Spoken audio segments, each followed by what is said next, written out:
الشیطان الرجیم بسم اللہ الرحمن الرحیم خیرکم من تعلم القرآن وعلمہ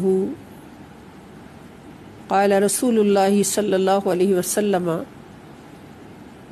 انما بعثت لأتمم مکارم الاخلاق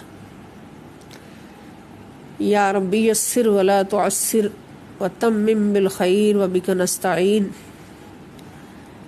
اللہ رب العزت کا کروڑوں بار شکر ہے کہ آج بخیر و عافیت اللہ رب العزت کی توفیق اور احسان سے نبی کریم صلی اللہ تعالیٰ علیہ وآلہ وسلم کے نالین پاک کے تصدق سے اپنی کلاس کے لیکچر نمبر 11 میں حاضر ہیں۔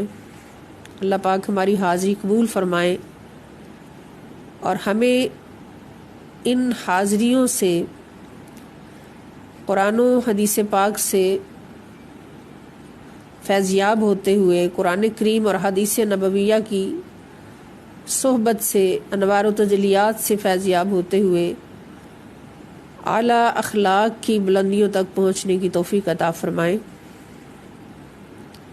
اپنے کردار کو اعلیٰ سے اعلیٰ بنانے اور سیرت مصطفیٰ صلی اللہ تعالیٰ علیہ وآلہ وسلم اور سیرت اہل بیت اطہار میں رنگنے کی توفیق عطا فرمائیں، اس لیے کہ کردار اعلیٰ ہو تو عبادت بھی قبول ہوتی ہے۔ عبادت کردار کے بغیر قبول نہیں ہوتی، جبکہ کردار عبادت کے بغیر قبول ہوتا ہے،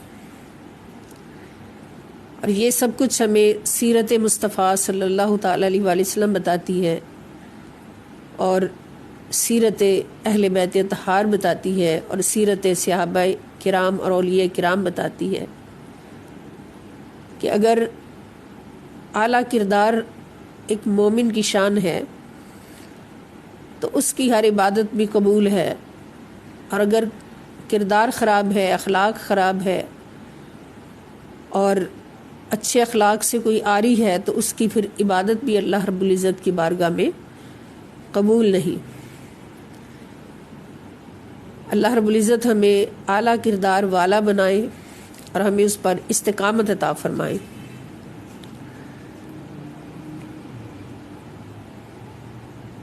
نبی کریم صلی اللہ تعالیٰ علیہ وآلہ وسلم نے اپنی 63 برس کی حیات طیبہ میں ہمیں ایک ایک لمحہ جو کچھ بھی سکھایا ہے وہ حسن اخلاق ہے، وہ حسن کردار ہے۔ اس لیے حضور علیہ السلام نے ہی فرمایا کہ بے شک مجھے اعلیٰ کردار اور اعلیٰ اخلاق کی تکمیل کے لیے بھیجا گیا ہے۔ اور حضور علیہ السلام کا اخلاق و کردار کیا ہے؟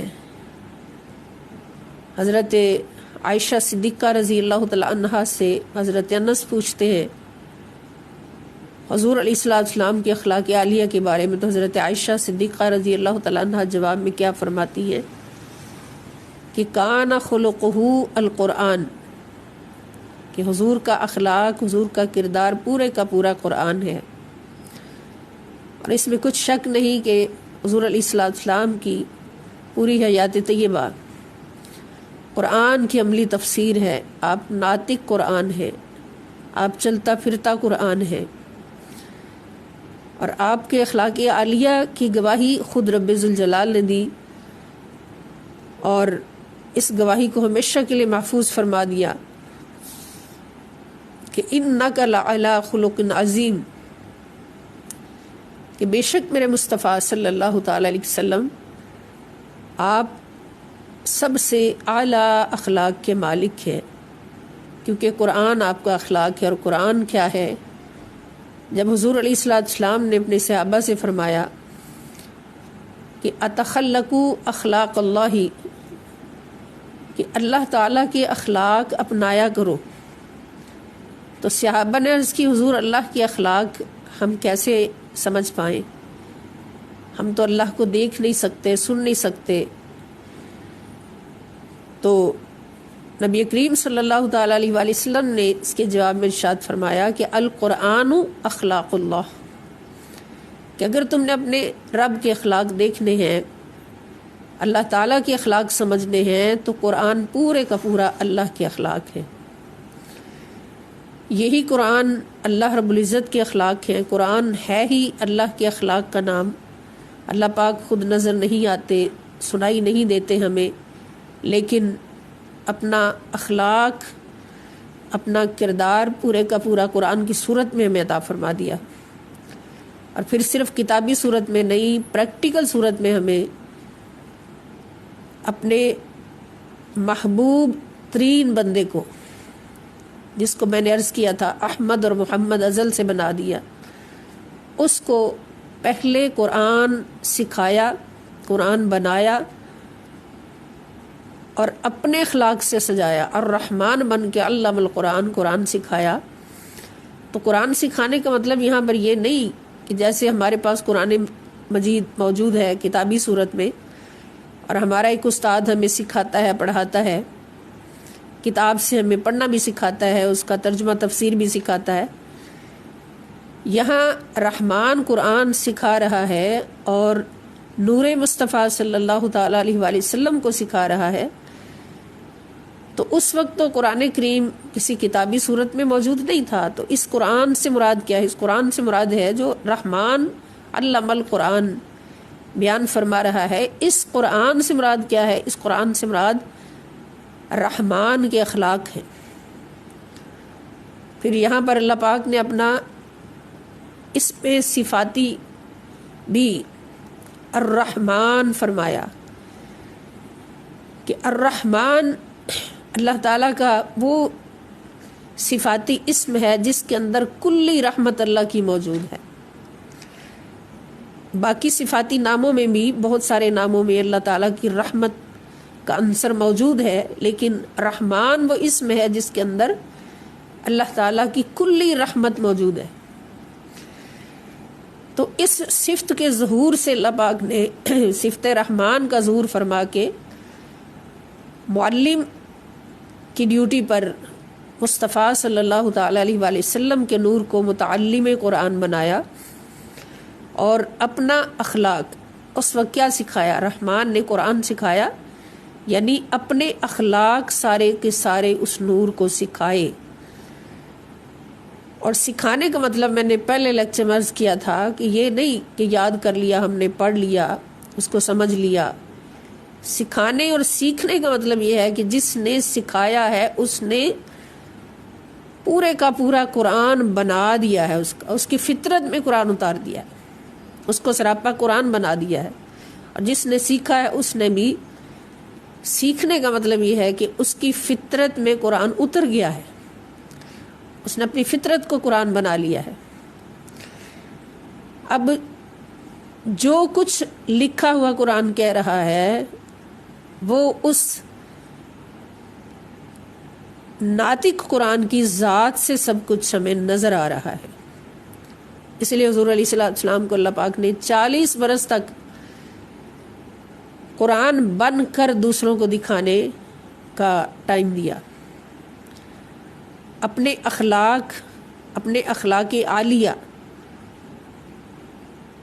انسانوں کو دکھانے کا ٹائم دیا کہ جس خدا کی طرف دعوت دینے والا ہوں، پہلے اس کے اخلاق دیکھ لے کیا ہے، اس کا کردار دیکھ لے کیا ہے۔ اور وہ اخلاق اور کردار اللہ پاک نے خدا کے سامنے ظاہر ہو کے نہیں دکھایا، بلکہ وہ اخلاق اور کردار دکھایا تو اس کے لیے مصطفیٰ صلی اللہ علیہ وسلم کو پہلے تیار کیا اور حضور کی ذات سے دکھایا اپنا آپ۔ اللہ پاک نے اپنا آپ سارا، اپنا کردار، اپنا اخلاق، اپنا رنگ، اپنی صفات سارے کے سارے 40 برس تک حضور علیہ السلام کی ذات سے دکھائے۔ تو حضور علیہ السلام نے 40 برس کے بعد پھر دعوت شروع کی ہے۔ تقریباً 23 برس تک، 23 سال تک یہ کام حضور نے، یہ فرض انجام دیا۔ اور حضور علیہ السلام کی پوری 63 برس کی حیات طیبہ دیکھے کہ اللہ تعالیٰ نے حضور کو جو کچھ سکھایا تھا وہ کیا تھا؟ وہ اللہ کے اخلاق تھے، اللہ کا کردار تھا۔ تو حضور علیہ السلام نے پوری زندگی اخلاق عالیہ کی تعلیم دی۔ عبادات پر وہ زور نہیں دیا، جو اخلاق پر زور دیا، جو اعلیٰ کردار پر زور دیا۔ اب حضور علیہ السلام ہی فرماتے ہیں کہ تم حج کرتے ہو، بہت بڑی عبادت ہے۔ حج ایک مشکل ترین اور عظیم عبادت ہے۔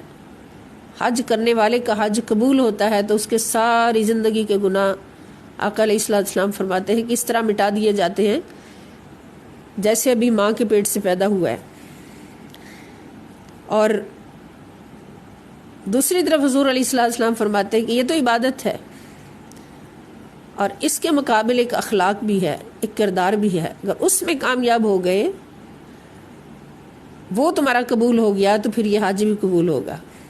اور وہ کیا ہے؟ حضور نے فرمایا ہماری ماں زندہ ہے، یہ اخلاق ہے، یہ کردار ہے کہ تمہاری ماں زندہ ہے جس نے تمہیں پیدا کیا پالا، تو اس کے پاس بیٹھ کر محبت سے ایک نظر اپنی ماں کے مکھڑے پہ ڈال لو۔ جس نے محبت سے ایک نظر اپنی ماں کو تک لیا تو آقا علیہ السلام فرماتے ہیں کہ وہ عبادت اتنی مشقت سے ادا کی، وہ اللہ کی مرضی ہے قبول کرے یا نہ کرے، لیکن جس نے اخلاق کا یہ رنگ دکھایا کہ اپنی ماں کے سامنے بیٹھ کر ماں کو ریجیکٹ نہیں کیا، ماں کو اتنی تعظیم دی، اتنی محبت دی کہ محبت کے ساتھ اس کے چہرے کو تک لیا، تو وہاں بیٹھے بیٹھے ایک نظر تکنے کے بدلے میں اللہ پاک نے اس کو مقبول حج کا ثواب عطا کر دیا۔ اور اس میں کوئی شک نہیں، حج ہم نے ادا کیا، لاکھوں روپے بھی خرچ کیے، سفر بھی کیا، 5 دن انتہائی مشقت بھی اٹھائی، الحمدللہ الکریم، پھر رب کی مرضی ہے، پتہ نہیں ہمیں قبول ہوا یا نہیں ہوا، لیکن اخلاق کا ایک چھوٹا سا ہم نے رنگ دکھایا کہ اپنی ماں کے مکھڑے کو محبت سے دیکھ لیا، تو ہمیں یقین کامل ہے کہ سچے نبی صلی اللہ تعالی علیہ وآلہ وسلم نے فرما دیا کہ تمہارا یہ اخلاق تمہاری اس عبادت سے اتنا افضل ہو گیا کہ تمہیں اسی لمحے مقبول حج کا ثواب تمہیں عطا کر دیا گیا۔ اور اگر کسی نے حج تو کر لیا مگر ماں کا ادب نہ کیا، ماں سے محبت نہ کی، والدین کی اطاعت نہ کی، وہ اطاعت جو اللہ پاک نے فرض فرمائی ہے، یاد رکھیں والدین کی اطاعت فرض ہے، والدین کی اطاعت فرض ہے، اولاد کی پرورش فرض نہیں ہے۔ وہاں پر اللہ پاک نے محبت اتنی رکھ دی ہے والدین کے دل میں کہ وہ اولاد کو اپنے سے جدا نہیں کر سکتے۔ ماں اگر چاہے تو کہہ دے کہ بچے کو دودھ نہیں پلانا، کوئی اور پلائے، بچے کو میں نے نہیں سنبھالنا، کوئی اور سنبھال لے، ماں کے ذمہ کوئی گناہ نہیں ہوگا۔ لیکن وہاں پر اللہ پاک نے محبت اتنی ڈال دی اپنی مخلوق کی خاطر ماں کے دل میں کہ اپنی محبت کی مثال ماں کی محبت میں دکھائی کہ یہ ماں کبھی اس بچے کو چھوڑ ہی نہیں سکتی۔ اور یہاں چونکہ مسئلہ مشکل تھا تو والدین کی اطاعت، والدین کی محبت، والدین کی فرما برداری، والدین کا ادب اور تعظیم فرض کر دیا اولاد کے اوپر، اور اتنا بڑا فرض کیا، فرمایا لا تقل لہما اف، کہ اپنے والدین کو کبھی اف کا لفظ بھی نہیں کہنا، یہ بھی حرام ہے۔ اف کتنا چھوٹا، نفرت میں سب سے چھوٹا لفظ ہے اف کہنا، کہ اف آپ نے یہ کام کیوں کیا، تو اللہ پاک نے اس کو بھی حرام فرما دیا، یعنی اس حد تک ہمیں اخلاق سکھایا۔ اور حضور علیہ السلام کی رضائی ماں حضرت حلیمہ سعدیہ رضی اللہ تعالیٰ عنہ بھی جب حضور کے پاس آتی تو آقا علیہ السلام اپنی چادر مبارک اتار کر ان کے قدموں کے نیچے بچھا دیتے اور اٹھ کر کھڑے ہو جاتے۔ صحابہ کرام پوچھتے کہ حضور یہ خوش نصیب اماں کون ہے؟ تو آپ فرماتے کہ یہ میری ماں ہے، رضائی ماں ہے۔ تو اگر اسلام کی نظر میں، شریعت کی نظر میں رضائی ماں کا اتنا ادب ہے تو پھر اپنی ماں کا ادب کیا ہوگا؟ تو یہ اخلاق ہے، یہ کردار ہے، جو اس کردار میں کامیاب ہے اس کا حج بھی قبول ہے۔ اگر کوئی والدین کا نافرمان ہے، نعوذ باللہ، تو کیا اس کی نماز قبول ہوگی؟ کبھی بھی نہیں ہوگی۔ کیا وہ جنت میں جا سکے گا؟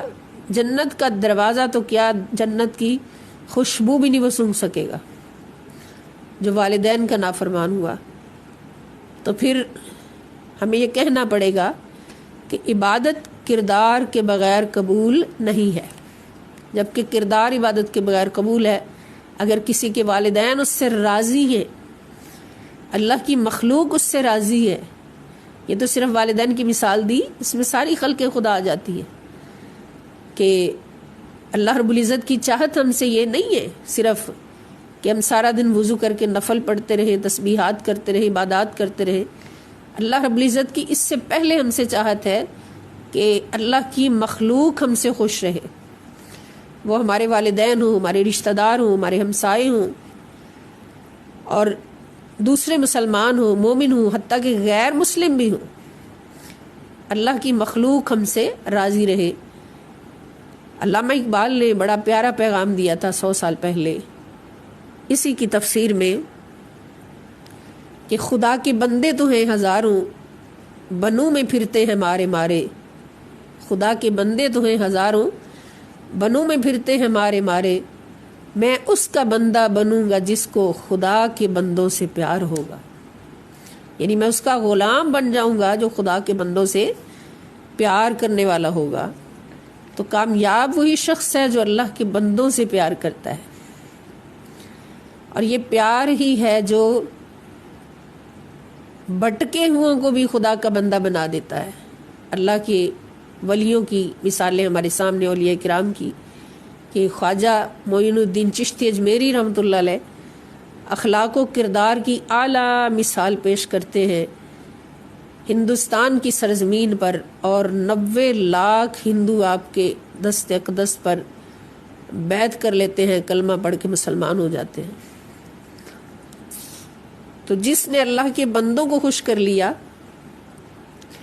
اور اسلامی معاشرے میں کسی بھی فساد کا باعث نہیں بنا، بلکہ ہر فساد کو ختم کرنے کے لیے اپنی زندگی خرچ کرتا رہا، اللہ کی مخلوق کی بلائی کے لیے اپنی زندگی خرچ کرتا رہا، اللہ کی مخلوق کے مسائل حل کرنے میں اپنی زندگی خرچ کرتا رہا، تو وہ اللہ تعالیٰ کا محبوب ترین بندہ ہے۔ یہی درس ہمیں ملا نبی کریم صلی اللہ تعالی وسلم کی حیات طیبہ سے اور حضور کے محبوبوں کی زندگیوں سے، جنہوں نے سرکار کی پیروی کی اور اعلیٰ اخلاق و کردار کے ساتھ اس دنیا سے رخصت ہوئے۔ اللہ پاک ہمیں بھی ان کے قدموں کی خاک بن کر زندگی گزارنے کی توفیق عطا فرمائے۔ اعلیٰ اخلاق یہی ہے کہ زندگی بھر ہماری زبان سے، ہمارے ہاتھ سے کسی کو تکلیف نہ پہنچے، ہر کوئی ہم سے خوش رہے۔ انشاءاللہ آج جو ہم نے سورہ مبارکہ پڑھنی ہے وہ بھی ہمارے اعلیٰ اخلاق کی تعمیر و تکمیل کرنے والی صورت ہے، تو اس سے بھی ہم فیض حاصل کریں گے انشاءاللہ الکریم۔ بس کوشش ہم نے یہ کرنی، ہمارے والدین سے لے کے عام لوگوں تک ہر بندہ ہم سے خوش رہے، اور ہم جہاں تک ہو سکے اللہ کے بندوں کی ضروریات، حاجات پورا کرنے کے لیے کوشش کریں۔ اللہ پاک ہم سب کو توفیق عطا فرمائے۔ آج ہمارے سبق کا پہلا حصہ الفاظ کی ڈیفینیشن، تو آج ہمارے پاس جو لفظ ہے پہلا وہ ہے ہدن۔ ہدن جس کا مطلب ہے ہدایت یعنی گائیڈنس، انگلش میں اس کو کہیں گے گائیڈنس۔ یہ قرآن پاک کے بالکل شروع میں آتا ہے، بسم اللہ الرحمن الرحیم، الف لام میم ذالک الکتاب لا ریب فیہ ھدی للمتقین۔ ہدن ہدایت ہے، للمتقین پرہیزگاروں کے لیے۔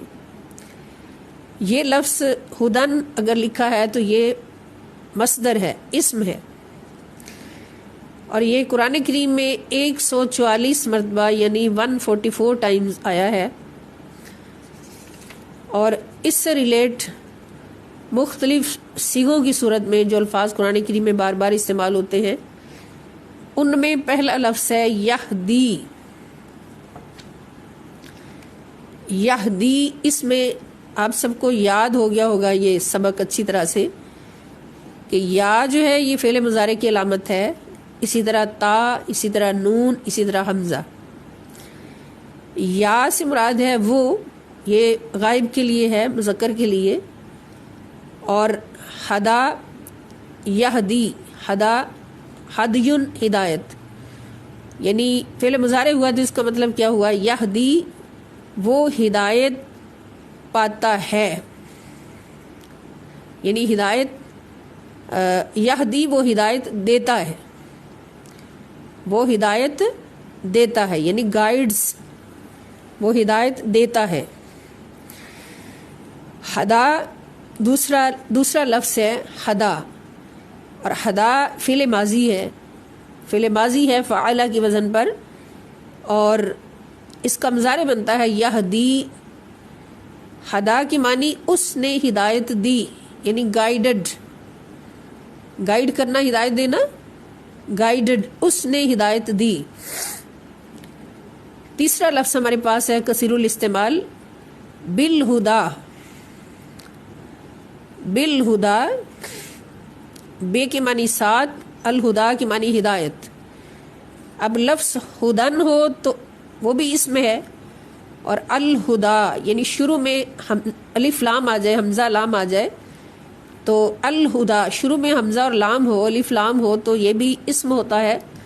اور جس کے آخر میں تنوین ہو، یعنی 2 زبر 2 زیر 2 پیش میں سے کوئی ہو تو وہ بھی اسم ہوتا ہے، نام ہوتا ہے. تو جیسے ہدن کا مطلب ہدایت، اسی طرح الہدا کی معنی بھی ہدایت، بے کے معنی ساتھ، بالہدا ہدایت کے ساتھ، یعنی ود گائیڈنس، ود گائیڈنس. اور چوتھا لفظ ہے مہتدون، یہ بھی ہدایت سے ہے. مہتدون، ہدایت پانے والے، جن کو ہدایت نصیب ہو جائے، جن کو ہدایت دے دی جائے، یعنی آر گائیڈڈ، جن کو ہدایت دی گئی. مہتدون، یہ اس مفعول بنتا ہے مفعلون کے وزن پر. مفعول، اس مفعول بنتا ہے، یعنی جن کو ہدایت دی گئی. تو یہ ہدن کا لفظ اپنی مختلف صورتوں میں 140 مرتبہ قرآن کریم میں استعمال ہوتا ہے. تو جہاں بھی آئے گا تو اس کی صورتیں آپ نے سمجھ لی کہ شروع میں یا ہے تو فعل مضارع ہے، اس کا مطلب وہ ہدایت دیتا ہے.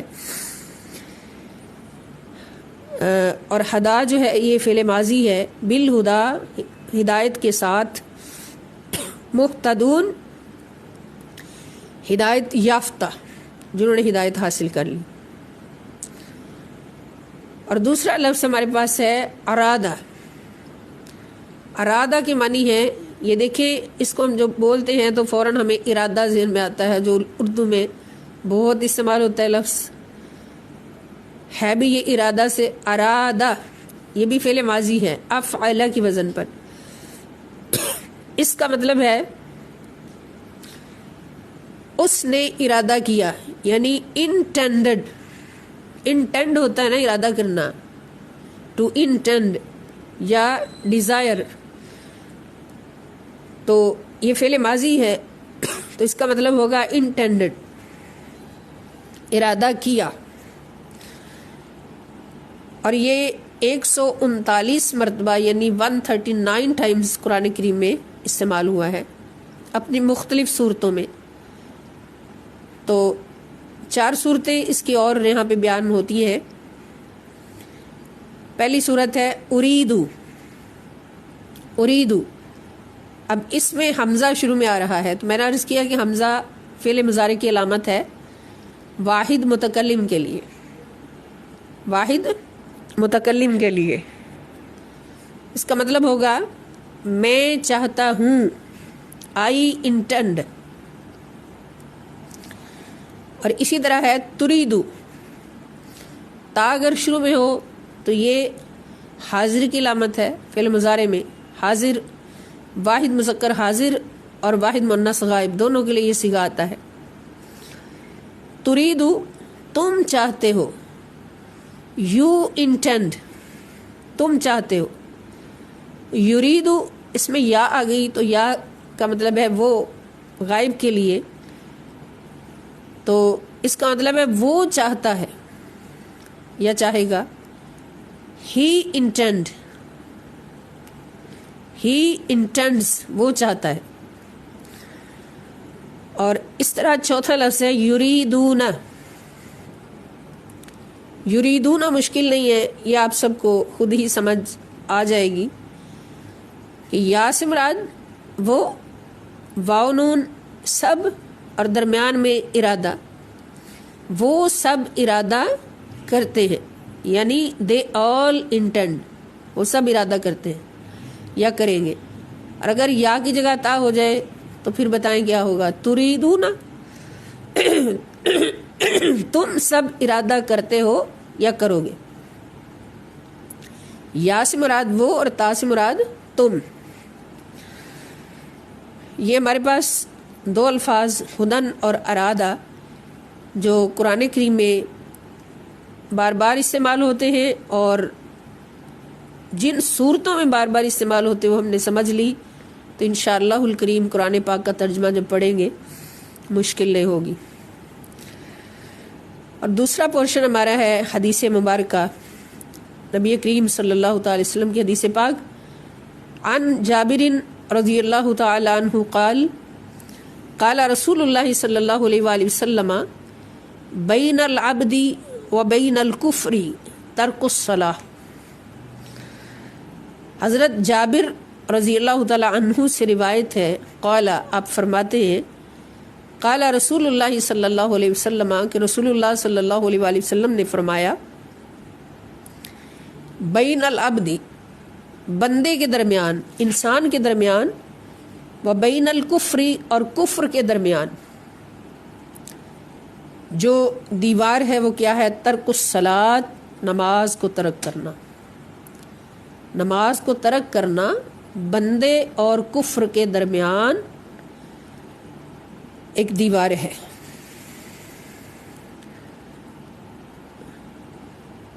بین العبد و بین الکفر، یعنی فرق ہے، یہ بندر کفر کے درمیان جو فرق ہے وہ ترک الصلاۃ ہے، یعنی جس نے نماز چھوڑی وہ کفر کی طرف ہے۔ جیسے میں نے پہلے بھی عرض کیا تھا کہ جو نماز پڑھتا ہے مسلمان ہے، نماز مسلمان ہی پڑھتا ہے، مومن ہی پڑھتا ہے۔ اگر کوئی مسلمان ہو کر نماز ترک کرتا ہے جان بوجھ کر نہیں پڑھتا، نہیں پڑھنا چاہتا، نعوذ باللہ، پھر کیا ہوتا ہے کہ وہ پھر مسلمانوں کی صف سے اٹھا کر کافروں کی صف میں شامل کر دیا جاتا ہے۔ ہوتا وہ مسلمان ہے لیکن اس کا شمار کافروں میں ہو جاتا ہے، کافر نما بن جاتا ہے، ہوتا کلمہ گو ہے تو وہ حقیقی کافر نہیں ہوتا مگر کافروں کی صف میں شامل ہو جاتا ہے۔ تو یہ کتنی ذلت کی بات ہے، اہانت کی بات ہے کہ نبی کریم صلی اللہ تعالی علیہ وآلہ وسلم کا وہ امتی جس کو اللہ تعالیٰ نے اپنے نبی صلی اللہ تعالی علیہ وآلہ وسلم کا کلمہ بھی پڑھنے کی توفیق عطا فرمائی اور دین اسلام کا پیروکار بھی بنایا، اور اس کے باوجود وہ اپنے نبی کے در کو چھوڑ کر، اپنے دین کو چھوڑ کر کفار کی صف میں شامل ہو، نعوذ باللہ۔ مختصر زندگی گزارنے کے بعد جب حشر ہو تو کہاں پہ ہو، کافروں کے ساتھ۔ تو یہ کتنی ذلت کی بات ہے، اور یہ ذلت اس نے خود اپنے لیے خریدی۔ اور کس نے خریدی؟ جس نے نماز جان بوجھ کر چھوڑی۔ اس لیے حضور علیہ الصلوۃ والسلام نے فرمایا کہ اپنے بچوں کو بچپن سے نماز کی عادت ڈالو۔ بچہ جب 3 سال کا ہو جائے تو اس کو مصلی پہ کھڑا کر دو۔ الحمدللہ جن والدین نے یہ عمل کیا ان کے بچے نماز کے ایسے عادی ہوتے ہیں کہ کچھ بھی ہو جائے، بیماری ہو، تندرستی ہو، کچھ بھی ہو، وہ کبھی بھی نماز نہیں چھوڑتے، ہر صورت میں وہ نماز کے لیے فکر مند رہتے ہیں۔ اور جب بچہ 7 سال کا ہو جائے تو سختی سے اس کو نماز پڑھاؤ، اور جب 10 سال کا ہو جائے پھر تو ڈنڈا پکڑ لو اگر نماز نہ پڑھے۔ تو جو والدین اس جہت پر بچوں کی تربیت کرتے ہیں تو ان کے بچے پھر نمازی پروان چڑھتے ہیں۔ اللہ پاک ہم سب کو توفیق عطا فرمائے۔ اور جو والدین ہی نماز نہ پڑھے، جس ماں کو نماز کا نہ شعور ہو، نماز نہ پڑھے بلکہ شعور ہے ہوتے ہوئے بھی نماز نہ پڑھے، تو پھر اس کے بچے کہاں سے نماز پڑھیں گے؟ پھر جب بچے بڑے ہوتے ہیں نمازی نہیں ہوتے تو پھر مائیں پیروں کے پاس جاتی ہیں، باجیوں کے پاس جاتی ہیں کہ دعا فرمائیں، تعویذ دے دیں، بچہ نماز نہیں پڑھ رہا۔ تو تعویذ سے اگر بچے نماز پڑھنے لگے تو پھر یہ تو بڑا آسان کام ہے۔ نماز کے لیے بچے کے لیے سب سے بڑا تعویذ یہ ہے کہ اس کو 3 سال کی عمر میں والدین اپنے ساتھ نماز میں کھڑا کر لیں اور 7 سال کی عمر میں پکا نمازی بنا لے۔ تو جو ماں خود نماز نہیں پڑھے گی تو اس کا بچہ کبھی بھی نماز نہیں پڑھے گا۔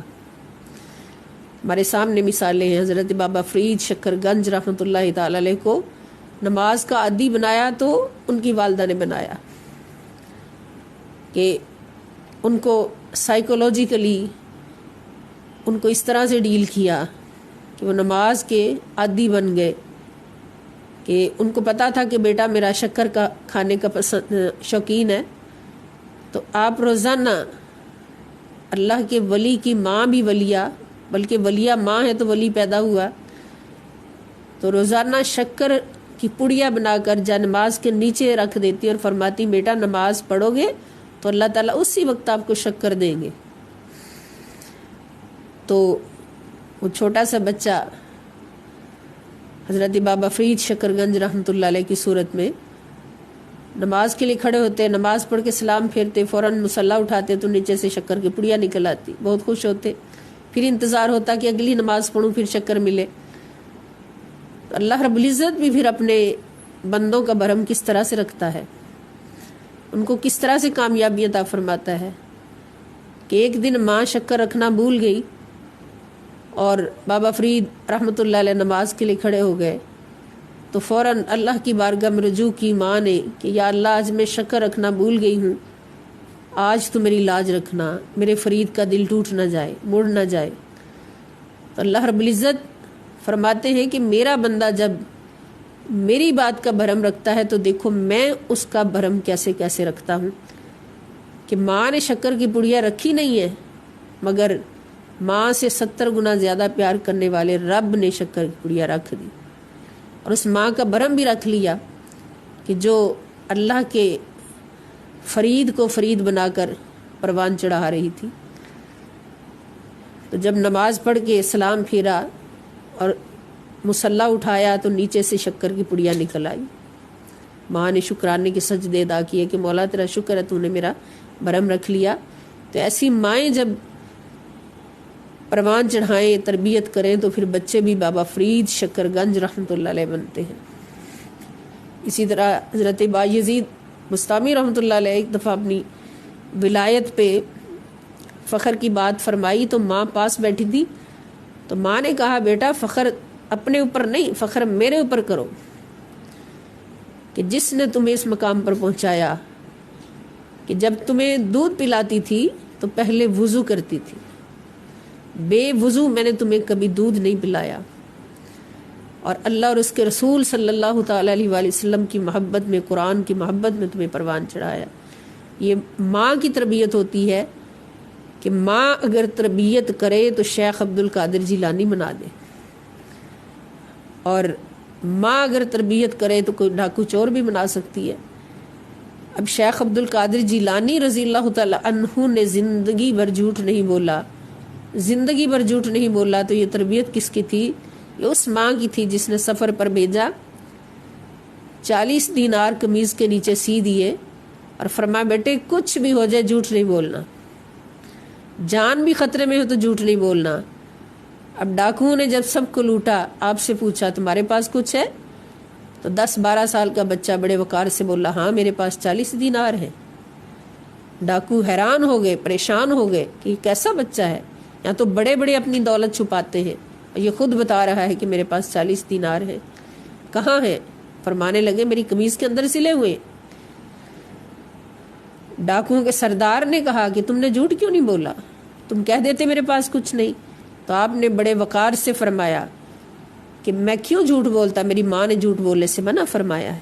سبحان اللہ، اس ماں کا دودھ پیا تھا جو سچی ماں تھی، اس ماں نے کردار سازی کی تھی، اخلاق سازی کی تھی، تو پھر اس کا نتیجہ کیا نکلا کہ 10-12 سال کی عمر کا بچہ اور ڈاکو سارے کے سارے ڈاکوؤں کا سردار اس کے قدموں میں گر گئے اور رو رو کے عرض کرنے لگے، مولا یہ چھوٹا سا بچہ ہو کر اپنی ماں کا اتنا بھرم رکھ رہا ہے، اپنی ماں کے اتنا حکم مان رہا ہے، اور ہم اتنے بڑے بڑے ہو کر اپنے رب کو نہیں مان رہے، رب کی بات نہیں مان رہے۔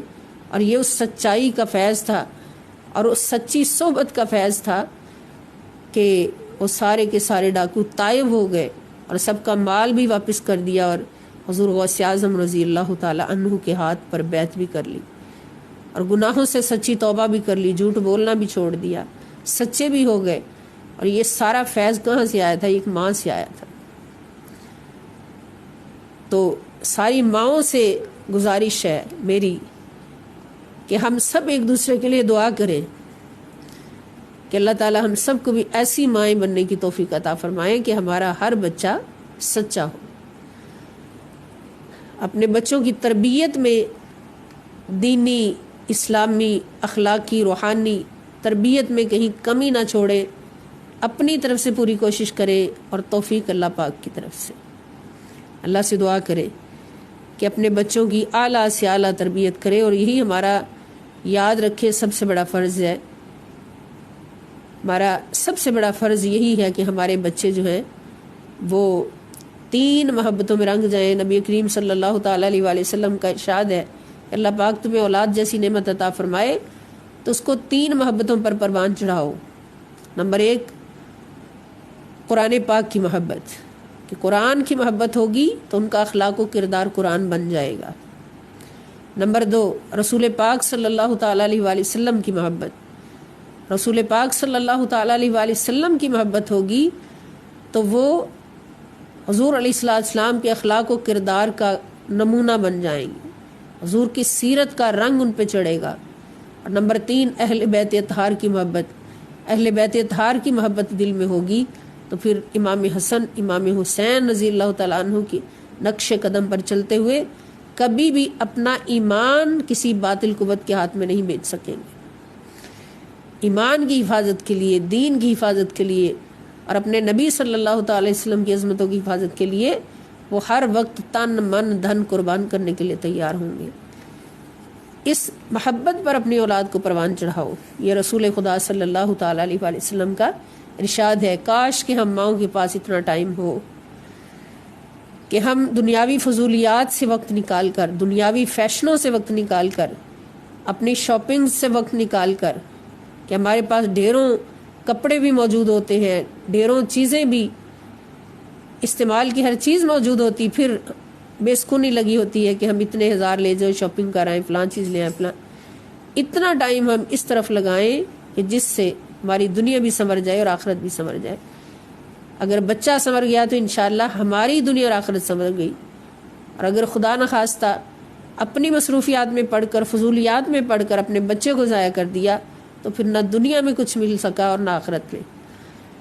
یہ بچے یاد رکھیں، صرف دنیا کی دولت نہیں، یہی ہماری اخروی دولت بھی ہوتے ہیں۔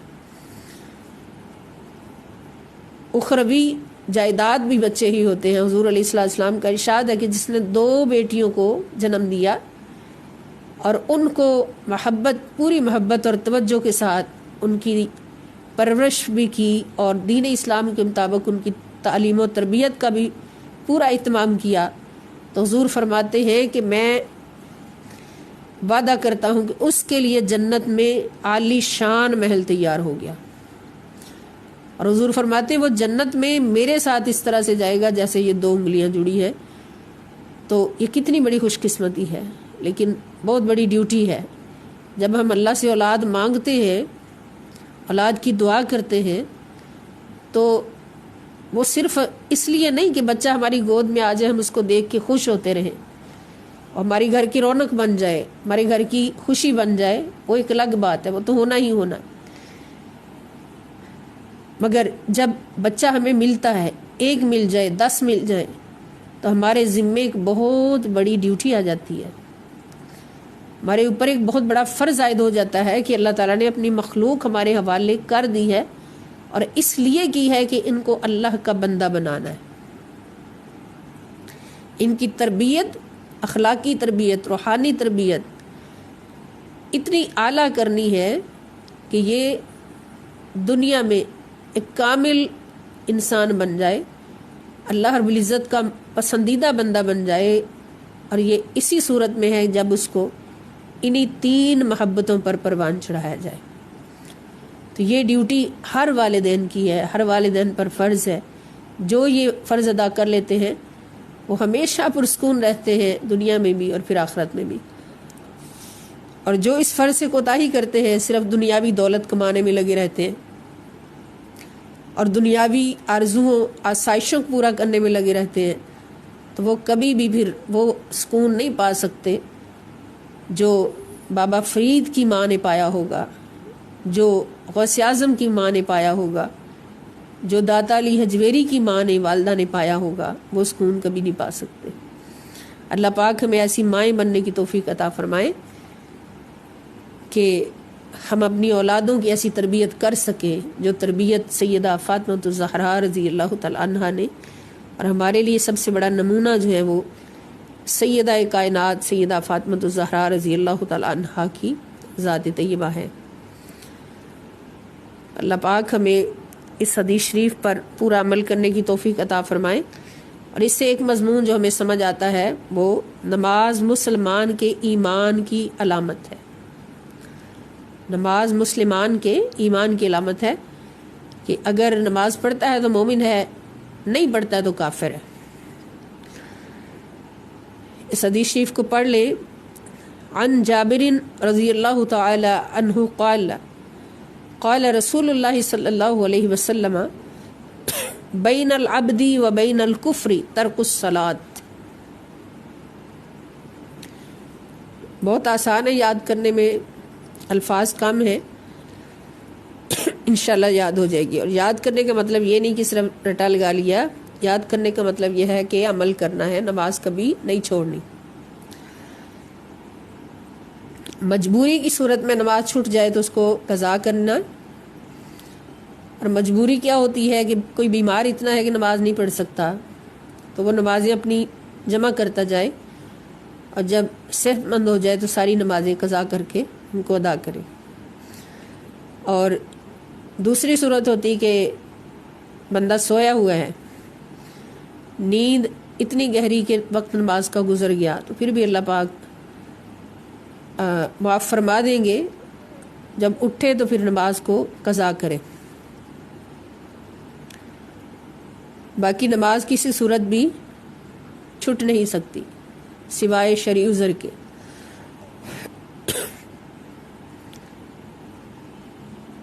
اب ہمارے پاس آج تیسرے پورشن میں جو سورہ مبارکہ ہے، چھوٹی صورتیں ہماری 10 ماشاءاللہ الحمدللہ الکریم کل اختتام کو پہنچی، 10 پوری ہو گئی، اور ان کے مضامین کے بارے میں نے عرض کرنا تھا سارے پارٹیسپینٹس سے کہ ان 10 صورتوں سے سورہ فیل سے لے کے سورہ ناس تک جو جو مضامین سب کو سمجھ آئے ہیں ان سب کو نوٹ کریں الگ الگ۔ کل بھی میں نے عرض کیا تھا کہ ہم نے جو سورہ مومنون پڑھی ہے اس کے مضامین آپ لوگ لکھیں، جتنے سمجھ آئے ہیں وہ سارے لکھ کے تو ہمیں سینڈ کریں واٹس ایپ گروپ میں، الہدایہ قرآن کلاس فیصل آباد والے گروپ میں سینڈ کریں۔ تو اس پر اب کیا ہوا کہ صرف ایک اسٹوڈنٹ جن کا نام ہے سمیرہ رانا، انہوں نے سینڈ کیا، اور بڑے ہی شاندار انداز سے ماشاءاللہ الکریم، اور رات 1:30 بجے جب میں نے وہ دیکھے تو مجھے بہت خوشی ہوئی، ان کو شاباش دی کہ انہوں نے سارے لیکچر سنے ہیں توجہ سے، اور یہ مضامین بھی بہت پیارا ان کو ارینج کر کے سینڈ کیا ہے۔ میرا دل چاہ رہا تھا کہ وہ سب کو سینڈ کروں، گروپ میں سینڈ کروں، لیکن ابھی میں نے اس لیے نہیں کیا کہ سب کا کام دیکھنا ہے کہ سارے اسٹوڈنٹس جو ہیں وہ کس طرح سے کرتے ہیں. تو یہی سمجھ لیں آپ کا ٹیسٹ بھی ہے. ویسے زبانی ٹیسٹ لینا شاید مشکل ہو، لیکن اس طریقے سے ہم ٹیسٹ لیتے رہیں گے کہ آپ نے کیا سمجھا ہے. تو آج آپ نے یہ کام کرنا ہے کہ وہ چھوٹی 10 صورتیں آخری جو ہیں ان کے بھی مضامین سیٹ کرنے ہیں، اور ہم نے ان پر کیا عمل کرنا ہے یہ بھی آپ نے نوٹ کرنا ہے، اور سورہ مومنون کے بھی سارے مضامین سیٹ کرنے ہیں، اور ان کا پیغام بھی سیٹ کرنا کہ ہم نے کیا پیغام سیکھا ہے. اور آج ہمارے پاس الحمدللہ الکریم ہم جو سورہ مبارکہ شروع کر رہے ہیں یہ ہمارے سلیبس میں تو 13ویں نمبر پر ہے غالباً، نہیں 10ویں نمبر پر، لیکن ہم اس کو برکت کے لیے پہلے پڑھ رہے ہیں کہ رمضان المبارک میں یہ ہم انشاءاللہ 2-3 دن میں پڑھ لیں گے. یہ سورہ مبارکہ سورہ حجرات. حجرات جو ہے حجرہ کی جمع ہے. حجرہ کے معنی کیا ہوتے ہیں؟ کمرہ. اس کے اندر چونکہ نبی کریم صلی اللہ تعالی علیہ وآلہ وسلم کے حجرات کا ذکر ہے کہ بنو تمیم سے ایک وفد آیا اور وہ ان پڑھ لوگ تھے، ان کو شعور نہیں تھا، تو وہ نبی کریم صلی اللہ تعالی وسلم کے حجرات کے پیچھے سے کھڑے ہو کر آوازیں دینے لگے کہ اخرج یا محمد، اخرج یا محمد صلی اللہ علیہ وسلم، کہ اے محمد صلی اللہ علیہ وسلم آپ باہر آئیں، ہم نے آپ سے بات کرنی ہے. تو اللہ تعالیٰ کو یہ بات ناگوار گزری اور اللہ پاک نے منع فرمایا کہ اس طرح سے میرے مصطفیٰ صلی اللہ تعالیٰ علیہ وآلہ وسلم کو آوازیں نہ دو، بلکہ انتظار کرنا چاہیے تھا تمہیں کہ حضور خود نکل آتے. من وراء الحجرات کا لفظ آیا، الذین ینادونک من وراء الحجرات اکثرهم لا یعقلون، اللہ پاک نے فرمایا. تو اس طرح سے اس سورت کا نام الحجرات ہے.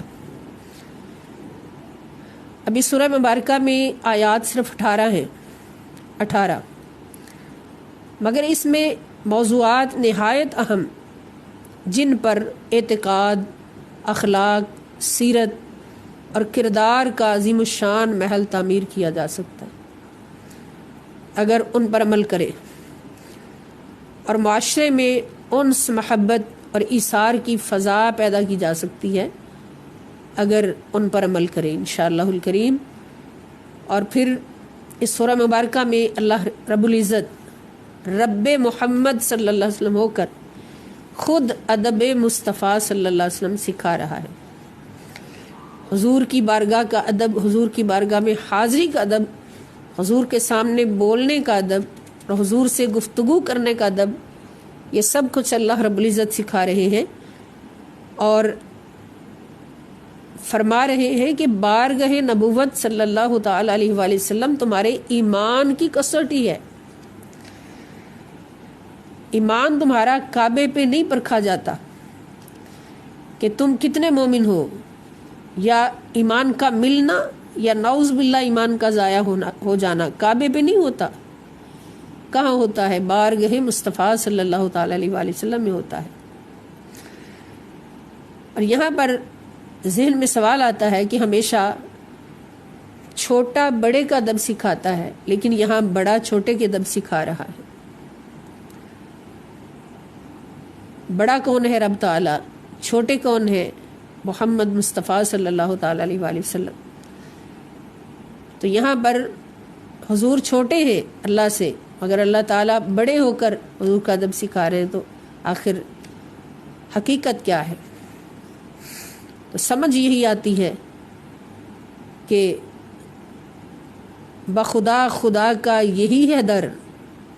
حضور کا در اصل میں خدا کا در ہے. اعلیٰ حضرت نے حقیقت کو بیان فرمایا کہ بخدا خدا کا یہی ہے در، نہیں اور کوئی مفر مقر. جو وہاں پہ ہو یہیں آ کے ہو، جو یہاں نہیں وہ وہاں نہیں. کہ حضور کا در اصل میں خدا کا در ہے. اور اللہ رب العزت جب اس در کے ادب سکھا رہے ہیں تو یقیناً اپنے در کے ادب سکھا رہے ہیں. اگر حضور سکھاتے تو کوئی انکار کرتا.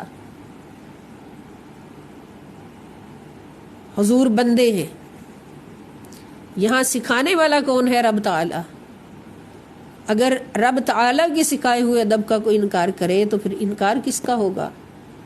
خدا کا انکار ہوگا، اللہ کے حکم کا انکار ہوگا۔ اور جو اللہ کے حکم کا انکار کر دے تو پھر وہ کون ہوتا ہے؟ وہ کبھی بھی اسلام میں داخل نہیں ہو سکتا اور نہ ہی رہ سکتا ہے۔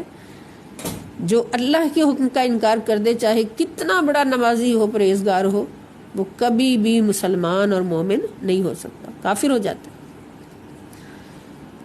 اب یہ بات پہلے بھی عرض ہو چکی ہے کہ نبی کریم صلی اللہ تعالی علیہ وآلہ وسلم کی ہر عظمت، ہر شان کو اللہ پاک نے اپنی زبان میں رکھا، اپنے بیان میں رکھا، کہ حضور علیہ السلام سے اپنی شان بیان کرواتا ہے قل کہہ کے، لیکن حضور کی ہر شان خود بتاتا ہے، اس لیے کہ حضور علیہ السلام کی ذات ہی اللہ کا در ہے۔ حقیقی در خدا کا کون ہے؟ وہ ذات مصطفیٰ صلی اللہ علیہ وسلم ہے، وہ در مصطفیٰ صلی اللہ علیہ وسلم ہے۔ بخدا خدا کا یہی ہے در، نہیں اور کوئی مفر مقر۔ جو وہاں پہ ہو یہی آ کے ہو، جو یہاں نہیں وہ وہاں نہیں۔ اور اللہ تعالیٰ حضور کے عظمتیں کیوں بتاتا ہے خود، کہ میرا نبی بتائے گا، کوئی مانے گا کوئی نہیں مانے گا، لیکن میں بتاؤں گا تو پھر ہر کسی کو ماننا ہوگا، اور چھانٹی ہو جائے گی۔ لیمیز اللہ الخبیث من الطیب، خبیث اور پاک کی چھانٹی ہو جائے گی۔ جو اللہ کا حکم تسلیم کرے گا، اب بارگاہ مصطفیٰ صلی اللہ علیہ وسلم کا ادب ہے، جو اس ادب کو ملحوظ رکھے گا کہ اللہ کا حکم ہے، تو وہ کون ہوگا؟ وہ طیب ہوگا، پاک ہوگا۔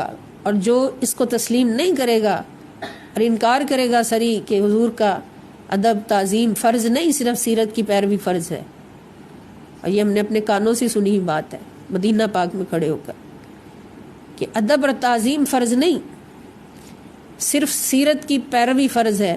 تو اس صورت میں دیکھ لیں، پہلے اللہ پاک نے اپنے نبی کا ادب سکھایا اور پھر ہمیں سیرت کی طرف دعوت دی۔ بارگاہ مصطفیٰ صلی اللہ علیہ وسلم کا ادب پہلے سکھایا اور پھر اعلیٰ اخلاق جو حضور کی سیرت ہے اس کی طرف ہمیں بلایا۔ تو اب اگر کوئی وہاں کھڑے ہو کر کہے کہ ادب مصطفیٰ صلی اللہ علیہ وسلم ضروری نہیں، تعظیم مصطفیٰ صلی اللہ علیہ وسلم ضروری، نعوذ باللہ، اس در کی تعظیم ضروری نہیں، صرف سیرت پر عمل ضروری ہے، تو وہ ہم نہیں کہہ سکتے کہ اس کا ایمان اس قابل ہے کہ اس کو قبول کیا جائے۔ اللہ پاک نے یہاں تک فرما دیے سورہ مبارکہ میں کہ ایمان تمہارا ملتا بھی اس در سے ہے اور خدا نخواستہ ضائع بھی اسی در سے ہوتا ہے۔ ملتا کب ہے؟ جب اس در پہ ادب سے بیٹھتے ہو، جیسے صحابہ کرام بیٹھتے تھے۔ اس طرح بیٹھتے تھے کہ ان کے سروں پر کوئی پرندہ بیٹھا ہوا ہے، ذرا سا سر ہلا تو پرندہ اڑ جائے گا۔ اور ضائع کس طرح سے ہوتا ہے کہ اگر اس در پہ آ کے، یہ نہیں فرمایا میرے کعبے پہ آ کے یا میری نماز میں کھڑے ہو کے کوئی بے ادبی کر دی، گستاخی کر دی تو تمہارا ایمان ختم ہو جائے گا، نہیں۔ فرمایا در میرے مصطفیٰ صلی اللہ علیہ وآلہ وسلم کا، اور وہاں کھڑے ہو کر تم نے اگر اونچی آواز نکال دی بے ادبی کی صورت میں، اونچی آواز سے بھی بے ادبی کر دی یا کسی صورت میں، تو ان تحبط اعمالکم وانتم لا تشعرون، ہماری ساری زندگی کی نمازیں، روزے، حج، زکاتیں سب ختم، کچھ بھی باقی نہیں رہے گا۔ اور جنہوں نے ادب کو پیش نظر رکھا تو فرمائے اولئک الذین امتحن اللہ قلوبہم للتقوی، کہ ان کے دلوں میں اللہ پاک نے ایمان اتنا کثیر عطا فرما دیا کہ ان کے دلوں کو تقوی کا گڑھ بنا دیا، تقوی کے لیے وسیع فرما دیا، تقوی کے لیے ان کو چن لیا، منتخب فرما لیا۔ تو تقوی بھی ہمیں نصیب ہوتا ہے تو الحمدللہ در مصطفیٰ صلی اللہ تعالی علیہ وآلہ وسلم سے نصیب ہوتا ہے۔ اس لیے ہم اس حقیقت کو برملا کہتے ہیں، کہتے رہیں گے قیامت تک، کہ عبادت مکہ میں ادا ہوتی ہے اور ایمان مدینے میں ملتا ہے، قبول مدینہ میں ہوتی ہے۔ عبادت مکہ میں ادا ہوتی ہے اور قبول مدینہ میں ہوتی ہے، اس لیے کہ عبادت قبول ہوتی ہے ایمان کی بنیاد پر، اور ایمان مکہ سے نہیں، ایمان مدینہ سے ملتا ہے، مدینے والے سے ملتا ہے، مدینے والی کی بارگاہ میں ادب سے بیٹھنے سے ایمان ملتا ہے۔ اسی لیے حضور علیہ الصلوۃ والسلام نے فرمایا کہ جس کا حج یا عمرہ مکمل ہو جاتا ہے، قبول ہو جاتا ہے، تو وہ گناہوں سے ایسے پاک کر دیا جاتا ہے جیسے ابھی ماں کے پیٹ سے پیدا ہوا۔ لیکن ساتھ ہی حضور نے یہ فرمایا کہ حج اس کا مکمل ہوتا ہے، عمرہ اس کا مکمل ہوتا ہے جو حج اور عمرے کے ساتھ میرے در پہ حاضری دیتا ہے۔ حضور فرماتے میرے در پہ حاضری دیتا ہے، یہ نہیں فرمایا کہ مسجد نبوی شریف میں آتا ہے یا مسجد نبوی میں آ کے 40 نمازیں ادا کرتا ہے۔ حضور نے جو فرمایا وہ یہ فرمایا کہ جو میرے در پہ حاضری دیتا ہے، یعنی اس نیت سے مدینہ پاک کا سفر ہو کہ ہم در مصطفیٰ صلی اللہ تعالی علیہ وآلہ وسلم کی حاضری کے لیے جا رہے ہیں۔ اس نیت سے سفر نہ ہو کہ ہم صرف مسجد نبوی شریف میں 40 نمازیں ادا کرنے جا رہے ہیں تاکہ ہمارا حج مکمل ہو جائے، اور جس کی 40 نمازیں وہاں پوری ہوگی اس کا حج ہو جائے گا، یہ بات نہیں ہے۔ حقیقت کیا ہے کہ حضور کے در پہ حاضر ہونا ہے، ہاتھ جوڑ کے عرض کرنا ہے کہ یا رسول اللہ صلی اللہ علیہ وسلم، اللہ نے ہمیں آپ کے قدموں میں بلایا ہے۔ اور اس پر آیت میں نے پہلے پیش بھی کی تھی، وَلُو أَنَّهُمْ إِذ ظَّلَمُوا أَنفُسَهُمْ جَاءُوكَ فَاسْتَغْفَرُوا اللَّهَ وَاسْتَغْفَرَ لَهُمُ الرَّسُولُ لَوَجَدُوا اللَّهَ تَوَّابًا رَحِيمًا۔ ہمیں تو یہی سمجھ آئی کہ حج سے گناہ بخشے جاتے ہیں، اور یہ گناہ بخشوانے کے لیے اللہ پاک ہمیں حج کروانے کے بعد اپنے محبوب کے در پہ بلاتا ہے، اور پھر فرماتا ہے یہاں آ کے عرض کرو کہ یا رسول اللہ میں حاضر ہوں۔ صرف مجھ سے نہ کہو کہ اللہ میں حاضر ہو گیا مجھے بخش دے، نہیں، مجھ سے عرض کرو اور ساتھ ہی میرے مصطفیٰ صلی اللہ تعالی علیہ وسلم سے عرض کرو یا رسول اللہ میں حاضر ہو گیا ہوں، میرے رب نے مجھے بلایا، میں حاضر ہو گئی ہوں، اب آپ میری شفاعت فرما دیجئے، میری سفارش فرما دیجئے۔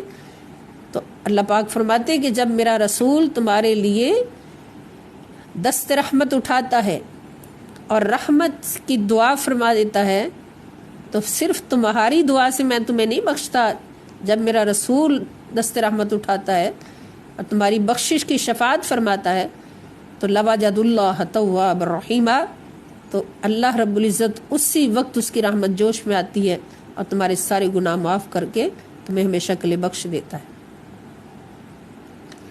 تو عبادت حج ادا مکہ میں ہوتا ہے مگر قبول جا کے مدینہ میں ہوتا ہے، اور یہ حقیقت ہے، اس سے کوئی بھی ڈینائی نہیں کر سکتا۔ اعلیٰ حضرت عظیم البرکت رحمۃ اللہ تعالی علیہ نے فرمایا تھا، خانہ کعبہ کا طواف کر چکے مدینہ کا رخ کیا، سفر اختیار کیا، تو کیا فرمایا، حاجیو آؤ شہنشاہ کا روضہ دیکھو، حاجیو آؤ شہنشاہ کا روضہ دیکھو، کعبہ تو دیکھ لیا اب کعبے کا کعبہ دیکھو، کہ کعبے کا کعبہ کون ہے، وہ در مصطفیٰ ہے صلی اللہ تعالی علیہ وآلہ وسلم۔ اور یہ حقیقت ہے کہ در مصطفیٰ صلی اللہ تعالی علیہ وآلہ وسلم کی مٹی مبارک عرش معلیٰ سے افضل ہے، سب سے اعلیٰ حضور کی قبر انور کی مٹی ہے، کیونکہ وہ حضور کے جسم پاک کو لگی ہے۔ کعبے سے بھی افضل، عرش سے بھی افضل، ہر افضل مقام سے افضل جگہ جو ہے وہ اللہ کی نظر میں، اللہ کی بارگاہ میں، وہ در مصطفیٰ صلی اللہ تعالی علیہ وآلہ وسلم۔ تو پھر ایمان بھی ان کے در سے ملتا ہے، تقوی بھی ان کے در سے ملتا ہے، اسی در سے ملتا ہے صلی اللہ تعالی علیہ وآلہ وسلم۔ باقی عبادات تو ایمان کی بنیاد پر قبول ہوتی ہیں۔ عبادات کا نمبر دوسرا ہے، ایمان کا نمبر پہلا ہے۔ ایمان ہے تو عبادت قبول ہے، ایمان نہیں تو عبادت قبول نہیں، اور ایمان ہی ہے جو جنت میں لے کے جائے گا۔ اگر کسی کے پاس ایمان ہے، نیک اعمال نہیں ہے، تو حضور نے فرمایا کہ ہر فاسق بھی آخر کار جنت میں چلا جائے گا ضرور، کیونکہ اس کے پاس ایمان ہوگا چاہے رائی کے دانے کے برابر ہو، اور جس کے پاس نیک اعمال کی کثرت ہوگی مگر ایمان نہیں ہوگا وہ کبھی بھی جنت میں داخل نہیں کیا جائے گا۔ تو جنت میں داخلے کی شرط کیا ہے؟ ایمان۔ اور ایمان کہاں سے ملتا ہے؟ مدینہ سے، در مصطفیٰ صلی اللہ تعالی علیہ وآلہ وسلم سے۔ اس لیے اللہ پاک نے جنت کا ایک منظر ہمیں دکھایا ہے، تو کہاں پہ دکھایا ہے؟ جب ہم اللہ سے عرض کرتے ہیں مولا دنیا میں ہی ہم دیکھنا چاہتے کہ جنت کیا ہے، یا ہم جنت میں قدم رکھنا چاہتے دنیا میں، تو اللہ پاک نے یہ نہیں فرمایا کہ کعبے میں آ جاؤ، میرا کعبہ جو ہے وہ جنت ہے، صفا مروہ پہ آ جاؤ وہ جنت ہے، اور جبل رحمت پہ آ جاؤ وہ جنت ہے جہاں آدم علیہ السلام کی توبہ قبول ہوئی، وہ جنت ہے۔ نہیں، فرمایا میں نے ایک جنت کا، حقیقی جنت کا ایک سب سے اعلیٰ حصہ، جنت کا سب سے اعلیٰ ٹکڑا جو ہے وہ زمین پر اتارا ہوا ہے۔ جس نے جنت میں داخل ہونا ہے دنیا میں رہتے ہوئے وہ اس جگہ پر آ جائے، اور وہ کہاں ہے؟ وہ مکہ میں نہیں، کہیں اور نہیں، وہ مدینہ میں ہے۔ اور حضور علیہ السلام کا ارشاد پاک ابھی بھی وہاں دیکھیں جا کے سنہری جالیوں پر لکھا ہوا ہے کہ ما بین قبری وما بین ممبری فہو روضۃ من ریاض الجنہ۔ حضور فرماتے ہیں میری قبر اور میرے ممبر کے درمیان، یعنی میرا فرمانا کیا؟ میرا بار بار کہنا کہ میری قبر، میرا ممبر، اور وہ جگہ بھی ساری میری، ریاض الجنت بھی، یعنی میری سے میری تک جو بنے گا وہ کیا ہوگا؟ وہ تیری تو نہیں ہوگا، وہ میری ہوگا۔ میری قبر سے لے کے میرے ممبر تک جتنی جگہ ہے وہ جنت کا ٹکڑا اتارا گیا ہے زمین پر۔ اور جس نے دنیا میں رہتے ہوئے جنت میں داخل ہونا ہے، جنت میں قدم رکھنے ہیں، وہ آ کے ریاض الجنت میں کھڑا ہو جائے، وہ سمجھ لے اس نے جنت کا سب سے عالی شان مقام دیکھ لیا۔ اور الحمدللہ الکریم، ہم اللہ کا اس پر جتنا شکر ادا کرے کام ہے کہ یہ نصیب بھی اللہ پاک نے ہمیں عطا فرمائے، حضور کے امتیوں کو عطا فرمائے۔ لیکن یہ ایمان اس کیٹیگری کا ہو، پھر وہ حاضری قبول ہوگی، پھر ہی اس جنت میں داخلہ جو ہے وہ لکھا جائے گا کہ اس بندے نے دنیا میں رہتے ہوئے جنت میں اس کا داخلہ ہوا ہے، اور وہ ریاض الجنت ہے۔ اگر نیت یہ لے کر گیا کہ جنت مجھے کعبے سے نہیں ملنی، جنت مجھے مدینے سے، اب مدینہ پاک میں آنے والوں کو جنت میں جب داخل کیا جاتا ہے تو یہاں پر میرا ایک سوال ہے کہ جنت میں داخل کون ہوتے ہیں؟ ایمان والے۔ جنت میں داخلہ کس کا ہونا ہے؟ ایمان والوں کا۔ تو پھر ایمان وہاں سے ملا تو جنت وہاں ملی، جنت میں داخل ہوئے۔ اور یہ میرے مصطفیٰ صلی اللہ تعالی علیہ وآلہ وسلم کا رحمت للعالمین کا در ہے کہ وہاں پر داخلہ ان کا بھی ہو جاتا ہے جو ایمان کا تاج سر پہ سجائے ہوتے ہیں، اور حضور کی رحمت للعالمینی کی بھیک ان کو بھی مل جاتی ہے کہ جو اس بات کا یقین نہیں کر رہے ہوتے کہ ہم یہاں پر ایمان کی بھیک لینے آئے ہیں، لیکن ان کو بھی مل جاتی ہے۔ لیکن اللہ پاک نے دکھا دیا کہ جنت جو ہے وہ کہاں پہ ہے؟ وہ میرے مصطفیٰ کے قدموں میں ہے۔ جنت کو کعبے میں نہیں رکھا، اللہ تعالیٰ چاہتے تو کعبے کا ٹکڑا بھی جنت کی سرزمین بنا سکتے تھے، لیکن جب حضور کا جسم پاک بنانا تھا تو جنت کا سب سے عالی شان ٹکڑا جو ہے وہ اللہ پاک نے زمین پہ بلوایا، اور وہ ریاض الجنت کہلایا۔ اور پھر قیامت کے بعد جب محشر کے بعد جنت دوزخ قائم ہو جائے گی تو پھر یہ ٹکڑا اسی طرح جنت میں پہنچ جائے گا، بلکہ مدینہ پاک جو ہے یہ سارا جنت ہوگا۔ اسی لیے حضور نے فرمایا کہ مومنوں کوشش کیا کرو مدینے میں مرنے کی دعا کی، مدینے میں مرنے کی دعا کرو، اس کی کوشش کیا کرو، اس لیے کہ مدینہ جنت ہے اور فقط مومنوں کے لیے۔ اور اگر دوسرے لوگوں میں سے کوئی وہاں مر جاتا ہے، دفن ہو جاتا ہے، جو بالکل اس کا یقین نہیں رکھتے، تو پھر یہ بھی اللہ کا نظام ہے کہ ان کو قبروں سے بدل دیا جاتا ہے، نعوذ باللہ منہم۔ اللہ پاک ہمیں ایسا عشق، ایسی محبت اور ادب اور تعظیم نصیب فرمائے کہ جس ادب اور تعظیم سے ہم رب تعالیٰ کے جلووں تک پہنچ سکیں۔ اور حضور علیہ السلام کا ادب جو اللہ پاک سکھاتے ہیں تو ادب سے راستہ نکلتا ہے تعظیم کی طرف. اس کی بھی تو حکمت ہے کہ حضور کا اتنا ادب کیوں سکھایا گیا. اور تعظیم جب حد سے بڑھتی ہے تو پھر حکم کی تعمیل آسان ہوتی ہے, تعمیل کی طرف راستہ ملتا ہے. اور جب حکم کی تعمیل میں سیرت کی پیروی پوری محبت سے ہوتی ہے اور سیرت کے رنگ میں بندہ ڈوب جاتا ہے تو پھر اس محبوب کی محبت جو بن پر آتی ہے.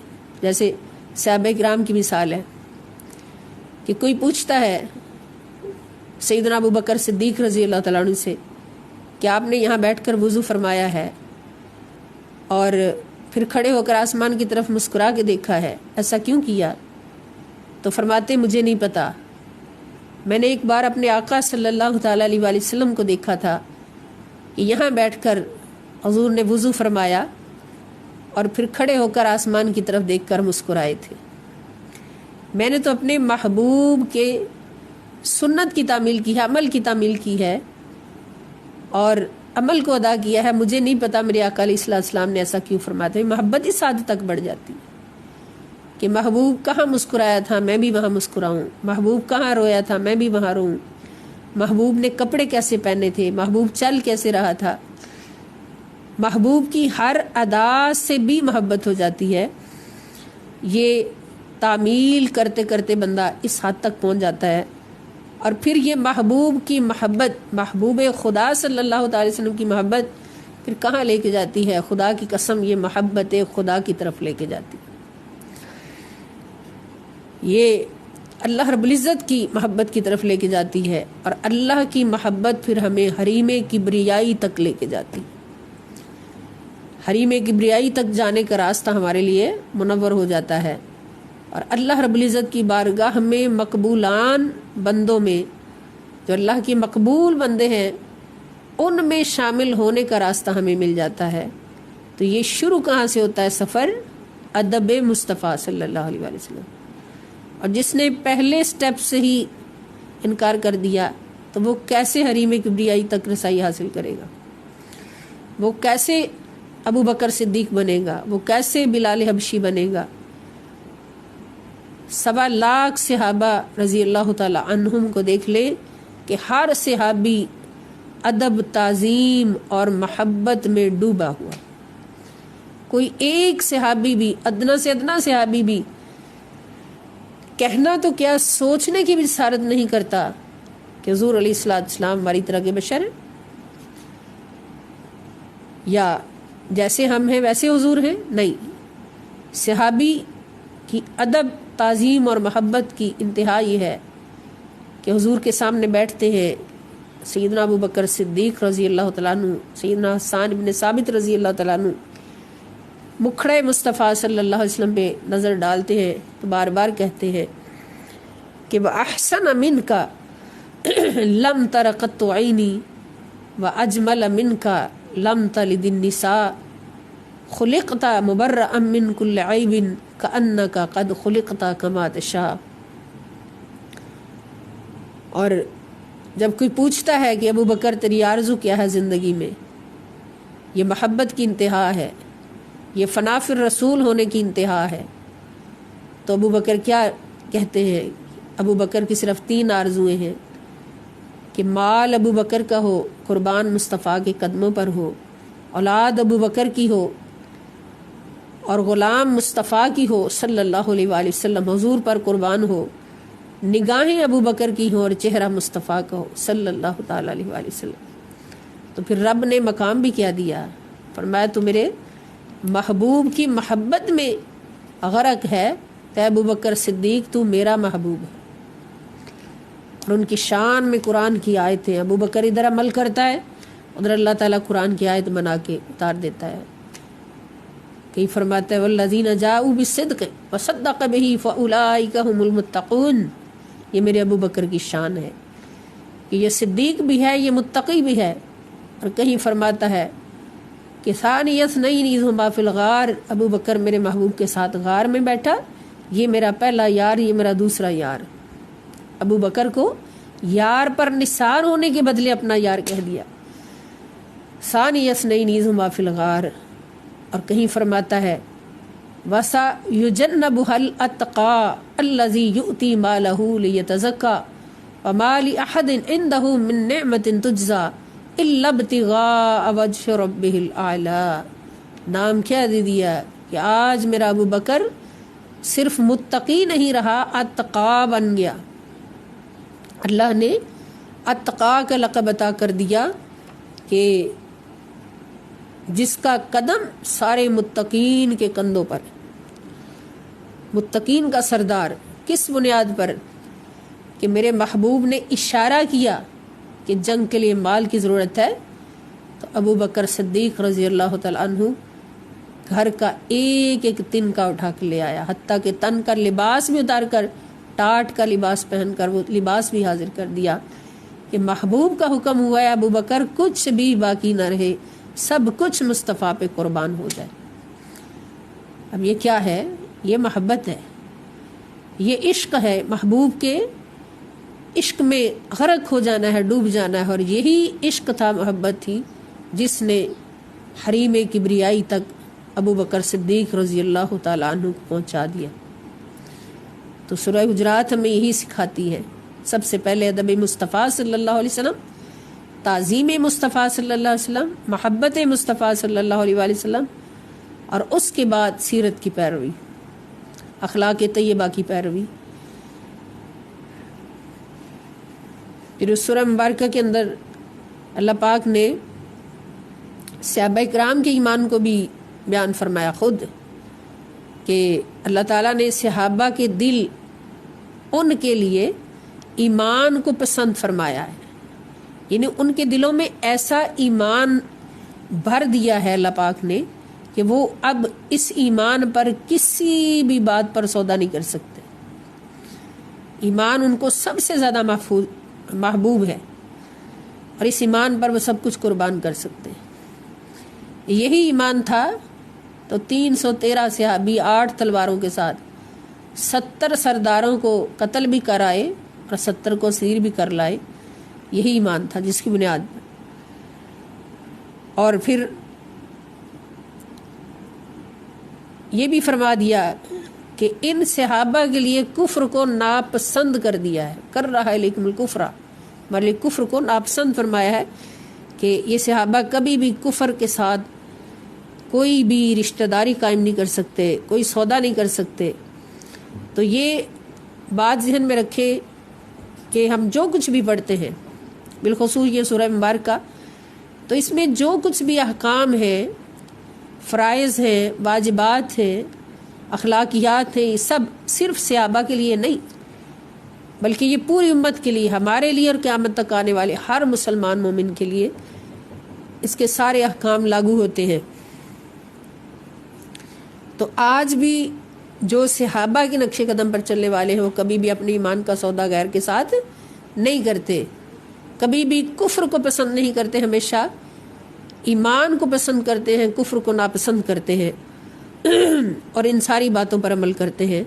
اور پھر اس صورت میں اللہ پاک نے ایک اور بات واضح فرمائی کہ اگر کوئی فاسق کوئی جھوٹی خبر لے کر تمہارے پاس آ جائے تو بغیر تحقیق کے کبھی بھی اس پر عمل نہ کرو بلکہ پوری تحقیق کرواؤ.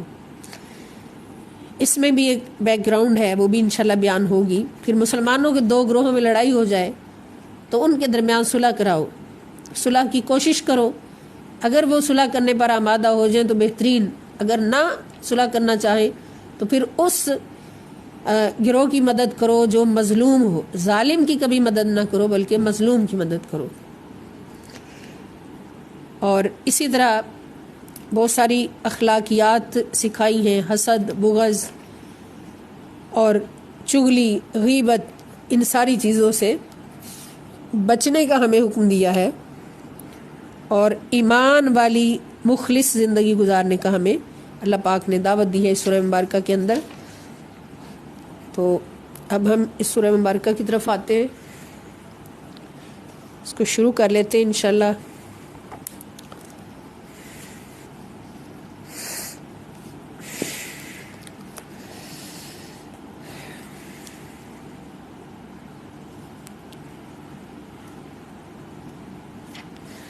بسم اللہ الرحمن الرحیم، اللہ کے نام سے شروع کرتی ہوں جو بہت ہی مہربان اور ہمیشہ رحم فرمانے والا ہے۔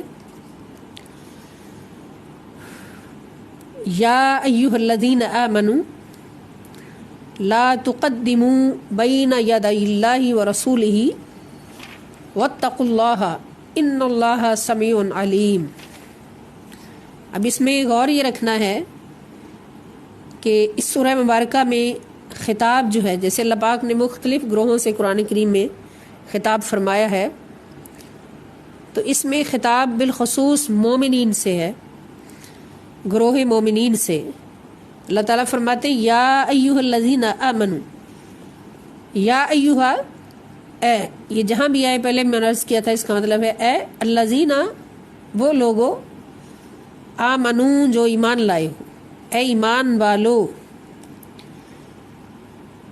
یعنی ایمان والے وہ جو نبی کریم صلی اللہ تعالیٰ علیہ وآلہ وسلم سے شدید محبت کرتے اور اللہ سے شدید محبت کرتے اور اللہ اور اس کے رسول صلی اللہ تعالیٰ علیہ وآلہ وسلم کی کبھی بھی حکم عدولی نہیں کرتے۔ یہ اللہ تعالیٰ ان کی تربیت فرما رہے ہیں۔ ان کے لیے بالخصوص یہ خطاب اللہ تعالیٰ کے اس لیے تاکہ ان کا ایمان جو ہے محفوظ رہے، اور ان جو اخلاق کے اعلیٰ نمونے ہیں اور اللہ کی بارگاہ میں چنے ہوئے لوگ ہیں، ان کے ایمان پر، ان کے اخلاق پر، ان کے اعمال پر کوئی دھبا نہ آئے، کمزور نہ پڑے، خراب نہ ہو۔ اس لیے اللہ پاک ان کو خاص طور پر تربیت فرما رہے ہیں۔ یا ایھا الذین آمنوا، اے ایمان والو، لا تقدموا، نہ آگے بڑھا کرو، لا کے معنی نہ، قدما یقدم، تقدیم اس کا مطلب ہے آگے بڑھنا، پہلے آنے کی کوشش کرنا۔ بین یدی، بین یدی یہ لفظ جہاں بھی ہوگا اس کا مطلب ہوگا سامنے، آگے، اللہ ہی، اللہ تعالیٰ کی و رسول ہی، اور اس کے رسول صلی اللہ علیہ وسلم سے۔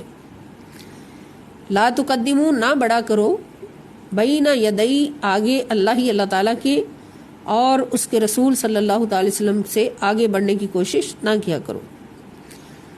واتقوا اللہ، واو اور اتقوا، یہ آپ نے صیغہ سمجھا ہے الفاظ کی ڈیفینیشن میں۔ اتقوا، تقوی اختیار کرو، ڈرو اللہ، اللہ تعالیٰ سے۔ ان اللہ، بے شک اللہ تعالیٰ، سمیع، خوب سننے والا، علیم، خوب جاننے والا ہے۔ یعنی سمیع کہ ہر بات سننے والا، قیامت تک بھی کوئی بات کرے گا تو وہ بھی اللہ پاک، کوئی سات پردوں میں رہ کر کوئی بات کرے وہ بھی اللہ سنتا ہے، دل میں سوچے بھی تو اللہ سنتا ہے۔ علیم کا مطلب خوب جاننے والا، کہ کسی نے 1000 سال بعد بھی کوئی کام کرنا ہے تو اللہ تعالیٰ اس کو بھی جانتا ہے۔ اللہ کے علم سے اور سماعت سے کوئی چیز باہر نہیں کائنات کی۔ تو اس میں اللہ تعالیٰ سب سے پہلے جو مومنوں کو تربیت عطا فرما رہے ہیں وہ کیا ہے کہ اللہ اور اس کے رسول صلی اللہ تعالیٰ علیہ وآلہ وسلم سے پیش قدمی نہ کیا کرو، آگے نہ بڑھا کرو۔ اب ہم نے یہ دیکھنا کہ اس آگے بڑھنے سے مراد کیا ہے۔ اس کا مطلب یہ نہیں کہ حضور علیہ السلام تشریف فرما ہے، چل رہے ہیں تو آگے ہو جائے کوئی۔ اس کا مطلب یہ ہے جیسا کہ علماء کرام نے فرمایا کہ حضرت ابن عباس رضی اللہ تعالیٰ عنہ سے یہ روایت ہے کہ اس کا مطلب ہے لا تقولوا خلاف الکتاب والسنت، کہ تم کتاب اور سنت کے خلاف کوئی بات نہیں کرو۔ یعنی کتاب و سنت یہ اللہ کے احکام ہیں، اللہ رب العزت کے عطا کردہ واجبات ہیں، فرائض ہیں، احکام ہیں، اوامر ہیں، نواہی ہیں، تو ان میں تم اپنی طرف سے کوئی دخل اندازی نہیں کر سکتے۔ کہ جو حکم اللہ پاک نے فرما دیا اس حکم کے اوپر اپنا کوئی حکم ثابت نہیں کر سکتے۔ اور یہ مومنین کو خاص طور پہ فرمایا کہ باقی کرتے رہے، اللہ کو کوئی پرواہ نہیں، ان کی پکڑ ہو جائے گی، حساب ہو جائے گا، مگر مومنوں تمہاری یہ شان نہیں کہ تم اللہ اور اس کے رسول صلی اللہ تعالی وسلم کے بتائے ہوئے احکام کتاب اور سنت کے خلاف کوئی عمل کرو۔ تو اس سے میں پتہ چلا کہ کتاب و سنت کے خلاف اگر کوئی عمل کرتا ہے جس سے روکا بھی گیا ہے اور جس کا کوئی حکم بھی نہیں ہے، اس عمل کو ادا کرتا ہے، تو پھر وہ کیا ہے؟ اس کا ایمان خطرے میں پڑ جاتا ہے، کمزور ہو جاتا ہے۔ اور یہ حکم جو ہے اللہ اور اس کے رسول صلی اللہ علیہ وآلہ وسلم، اللہ پاک نے اپنے بارے میں اور رسول پاک صلی اللہ علیہ وسلم کے بارے میں اکٹھا رکھا۔ اب اللہ سے پیش قدمی کیسے ہو سکتی ہے؟ رسول اللہ صلی اللہ علیہ وسلم سے پیش قدمی کیسے ہو سکتی ہے؟ اس کا مطلب یہ جو رسول اللہ صلی اللہ تعالیٰ علیہ وآلہ وسلم سے پیش قدمی کرے گا، حقیقت میں وہ اللہ کے آگے پیش قدمی کرے گا۔ جو حضور علیہ السلام کے حکم پر عمل کرتا ہے وہ اصل میں اللہ کے حکم پر عمل کرتا ہے۔ جو حضور علیہ السلام سے محبت کرتا ہے، حضور کا ادب کرتا ہے، وہ اصل میں اللہ تعالیٰ سے محبت اور اللہ تعالیٰ کا ادب کرتا ہے۔ اور اس طرح کے اللہ پاک نے رنگ تو بہت مقامات پر دکھائے۔ من یطع الرسول فقد اطاع اللہ، جس نے رسول صلی اللہ تعالی علیہ وسلم کی اطاعت کی، اس نے اللہ کی اطاعت کی۔ غیر رسول پاک صلی اللہ تعالی علیہ وآلہ وسلم نے، جیسا کہ میں نے بڑی ڈیٹیل سے عرض کیا ہے کہ حضور کو اللہ تعالیٰ نے اپنے رنگ میں رنگ کے، اپنے اخلاق میں رنگ کے ہمارے سامنے پیش کیا اور فرمایا کہ جس نے میرا اخلاق دیکھنا ہے وہ میرے مصطفیٰ کو دیکھ لے، جس نے میرا حسن دیکھنا ہے میرے مصطفیٰ کو دیکھ لے، جس نے میرا کردار دیکھنا ہے، میرا در دیکھنا ہے، وہ حضور کو دیکھ لے۔ تو حضور کی ذات اصل میں اللہ تعالیٰ کا در ہے، حضور کی ذات اللہ تعالیٰ کا مظہر ہے، حضور کی ذات اللہ تعالیٰ کے جلوے ہے، اللہ کا اخلاق ہے، کردار ہے۔ تو جو حضور علیہ السلام کے ساتھ سلوک کرے گا وہ اصل میں اللہ تعالیٰ کے ساتھ کرے گا۔ بعض لوگ کہہ دیتے تم اللہ کی محبت کی بات نہیں کرتے، رسول اللہ صلی اللہ علیہ وسلم کی عشق اور محبت کے نعرے لگاتے۔ تو یہ محبت ہے کس کی؟ ہم اگر رسول اللہ صلی اللہ تعالی وسلم کے عشق و محبت کے نعرے لگاتے ہیں تو یہ محبت اصل میں اللہ تعالیٰ کی محبت ہے، اللہ کی محبت ہے۔ تو یہاں پر بھی اللہ پاک فرما رہے ہیں کہ جو رسول اللہ صلی اللہ علیہ وسلم سے پیش قدمی کرے گا وہ اللہ سے پیش قدمی کرے گا۔ اور پیش قدمی کا مطلب کیا ہے؟ کہ وہ کتاب اور سنت کے خلاف کوئی عمل نہ کرے،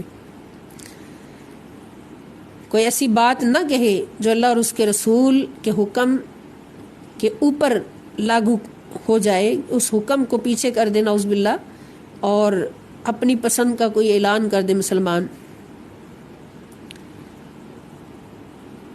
کیونکہ جب ایک انسان اپنے مسلمان ہونے کا اعلان کرتا ہے، مسلمان ہوتا ہے، تو وہ اس امر کا بھی اعلان کر رہا ہوتا ہے کہ آج کے بعد اس کی خواہش، اس کی مرضی، اس کی مصلحت اللہ اور اس کے رسول صلی اللہ تعالی علیہ وآلہ وسلم کے حکم پر بلا تأمل قربان ہے۔ اس کی مرضی بھی قربان ہے، اس کی ہر مصلحت بھی قربان ہے، اس کی خواہش بھی قربان ہے۔ کس پر؟ اللہ اور اس کے رسول صلی اللہ علیہ وسلم کی مرضی پر۔ تو پھر جو لوگ کہیں کہ میرا جسم میری مرضی، وہ کون ہوئے؟ وہ تو اللہ سے بہت دور ہے، وہ تو شیطان کے بندے ہیں۔ رحمان کے بندے کیا کہتے ہیں؟ کہ میرا سب کچھ میرے اللہ اور اس کے رسول صلی اللہ تعالی علیہ وآلہ وسلم کی مرضی پر قربان ہے۔ اور جو بدبخت یہ کہے کہ میرا جسم میری مرضی، تو وہ رحمان کا بندہ نہیں، وہ یقیناً شیطان کا بندہ ہے۔ تو پھر قیامت کے دن وہ وہیں جائے گا جہاں شیطان جائے گا۔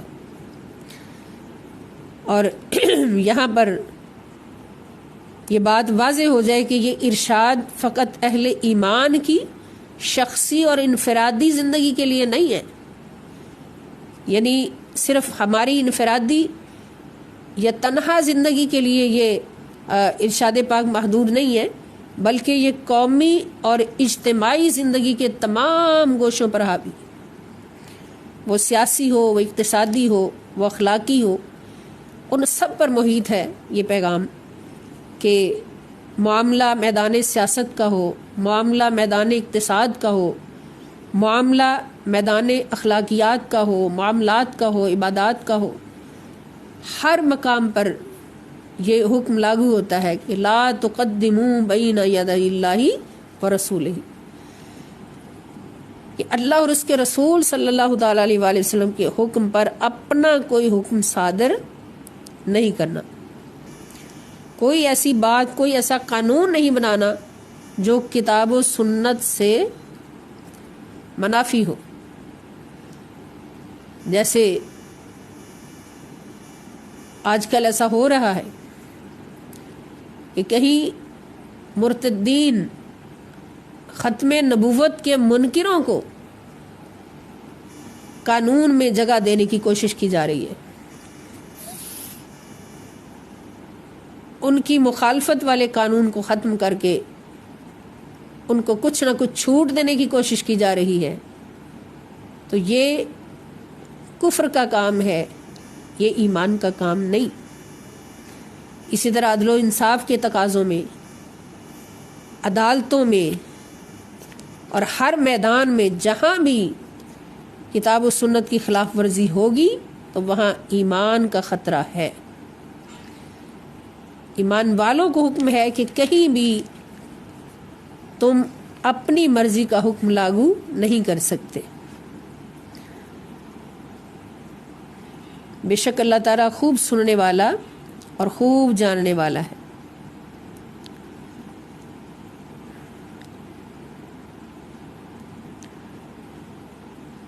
یا ایھا الذین آمنوا لا ترفعوا اصواتکم فوق صوت النبی ولا تجہروا له بالقول کجہر بعضکم لبعض ان تحبط اعمالکم وانتم لا تشعرون۔ اب یہ دوسرا ادب اللہ پاک سکھا رہے ہیں مومنین کو، ان کی تربیت فرما رہے ہیں۔ یا ایھا الذین آمنوا، اے ایمان والو، اے وہ لوگو جو ایمان لائے ہو۔ یہ الفاظ دیکھیں بار بار آ رہے ہیں، اب یاد ہو جانے چاہیے۔ لا ترفعوا، نہ بلند کیا کرو، لا ترفعوا، نہ بلند کیا کرو، اصواتکم، اصوات صوت کی جمع ہے، اس کا مطلب ہے آواز، آوازیں، کم تمہاری، اپنی آوازوں کو بلند نہ کیا کرو، فوقا اوپر، صوت النبی، نبی کریم صلی اللہ تعالیٰ علیہ وآلہ وسلم کی آواز سے، یعنی اپنی آواز کو نبی کریم صلی اللہ تعالیٰ علیہ وسلم کی آواز سے بلند نہ کیا کرو۔ اب یہ کیا ہے؟ یہ ادب مصطفیٰ ہے صلی اللہ علیہ وآلہ وسلم، حضور کی بارگاہ میں بیٹھنے کا ادب ہے، اور غور رکھے کہ سکھانے والا کون ہے؟ سبحان اللہ۔ ولا تجہروا، اور نہ زور سے بات کیا کرو، نہ زور سے بولا کرو، لہو، آپ کے ساتھ، بالقولی، بات کرتے ہوئے، زور سے آپ کے ساتھ بات نہ کیا کرو۔ کا کے معنی جیسے، جہری، زور سے بولتے ہو، بعضکم، بعض تم میں سے، لبعض، بعض کے ساتھ، جیسے تم میں سے بعض کے لیے، یعنی ایک دوسرے کے ساتھ تم زور سے بات کرتے ہو، تو اس طرح سے میرے نبی صلی اللہ علیہ وسلم سے بات نہ کیا کرو۔ ان، ایسا نہ ہو کہ تحبط، ضائع ہو جائیں، اعمالکم، تمہارے اعمال، وانتم، اور تم، لا تشعرون، تمہیں اس کا شعور بھی نہ ہو کہ ہمارے اعمال ساری زندگی کے ضائع ہو گئے۔ اب اس آیت مبارکہ میں اللہ پاک اپنے نبی صلی اللہ تعالیٰ علیہ وآلہ وسلم کی بارگاہ اقدس میں آہستہ بولنے کی تلقین فرما رہے ہیں کہ میرے نبی کی بارگاہ میں کوئی بھی بلند آواز سے نہ بولے، آواز بلند نہ کرے، یہ بہت بڑی بے ادبی ہوگی۔ اور میرے نبی صلی اللہ تعالیٰ علیہ وآلہ وسلم سے گفتگو کرتے ہوئے کبھی بھی اس انداز سے زور سے بول کے گفتگو نہ کرو جس طرح تم ایک دوسرے سے کرتے، ایک دوسرے سے مراد اپنے بہن بھائیوں سے کرتے ہو، اپنے ماں باپ سے کرتے ہو، اپنے اساتذہ سے کرتے ہو، کسی بھی رشتے سے کرتے ہو، تو اس انداز سے میرے نبی صلی اللہ علیہ وآلہ وسلم سے گفتگو نہ کرو۔ پیغام کیا ہے کہ کوئی مثل مصطفیٰ کا نہ ہوا، نہ ہے، نہ ہوگا، کسی اور کا یہ رتبہ نہ ہوا، نہ ہے، نہ ہوگا، کہ میرے نبی کی بارگاہ میں آواز کو پست رکھا کرو، ورنہ تمہاری ساری زندگی کی نیکیاں جو ہیں وہ ضائع ہو جائیں گی، غارت ہو جائیں گی۔ اب جب یہ آیت مبارکہ نازل ہوئی تو حضرت فاروق اعظم حضرت عمر فاروق رضی اللہ تعالیٰ عنہ نے آہستہ کلام کرنے کو اپنا معمول بنا لیا، بہت آہستہ بولتے تھے۔ اور حضرت صدیق اکبر رضی اللہ تعالیٰ عنہ نے عرض کی، یا رسول اللہ صلی اللہ علیہ وسلم، مجھے اس ذات کی قسم جس نے آپ پر یہ قرآن نازل فرمایا، میں تا دم واپسی حضور سے آہستہ بات کروں گا۔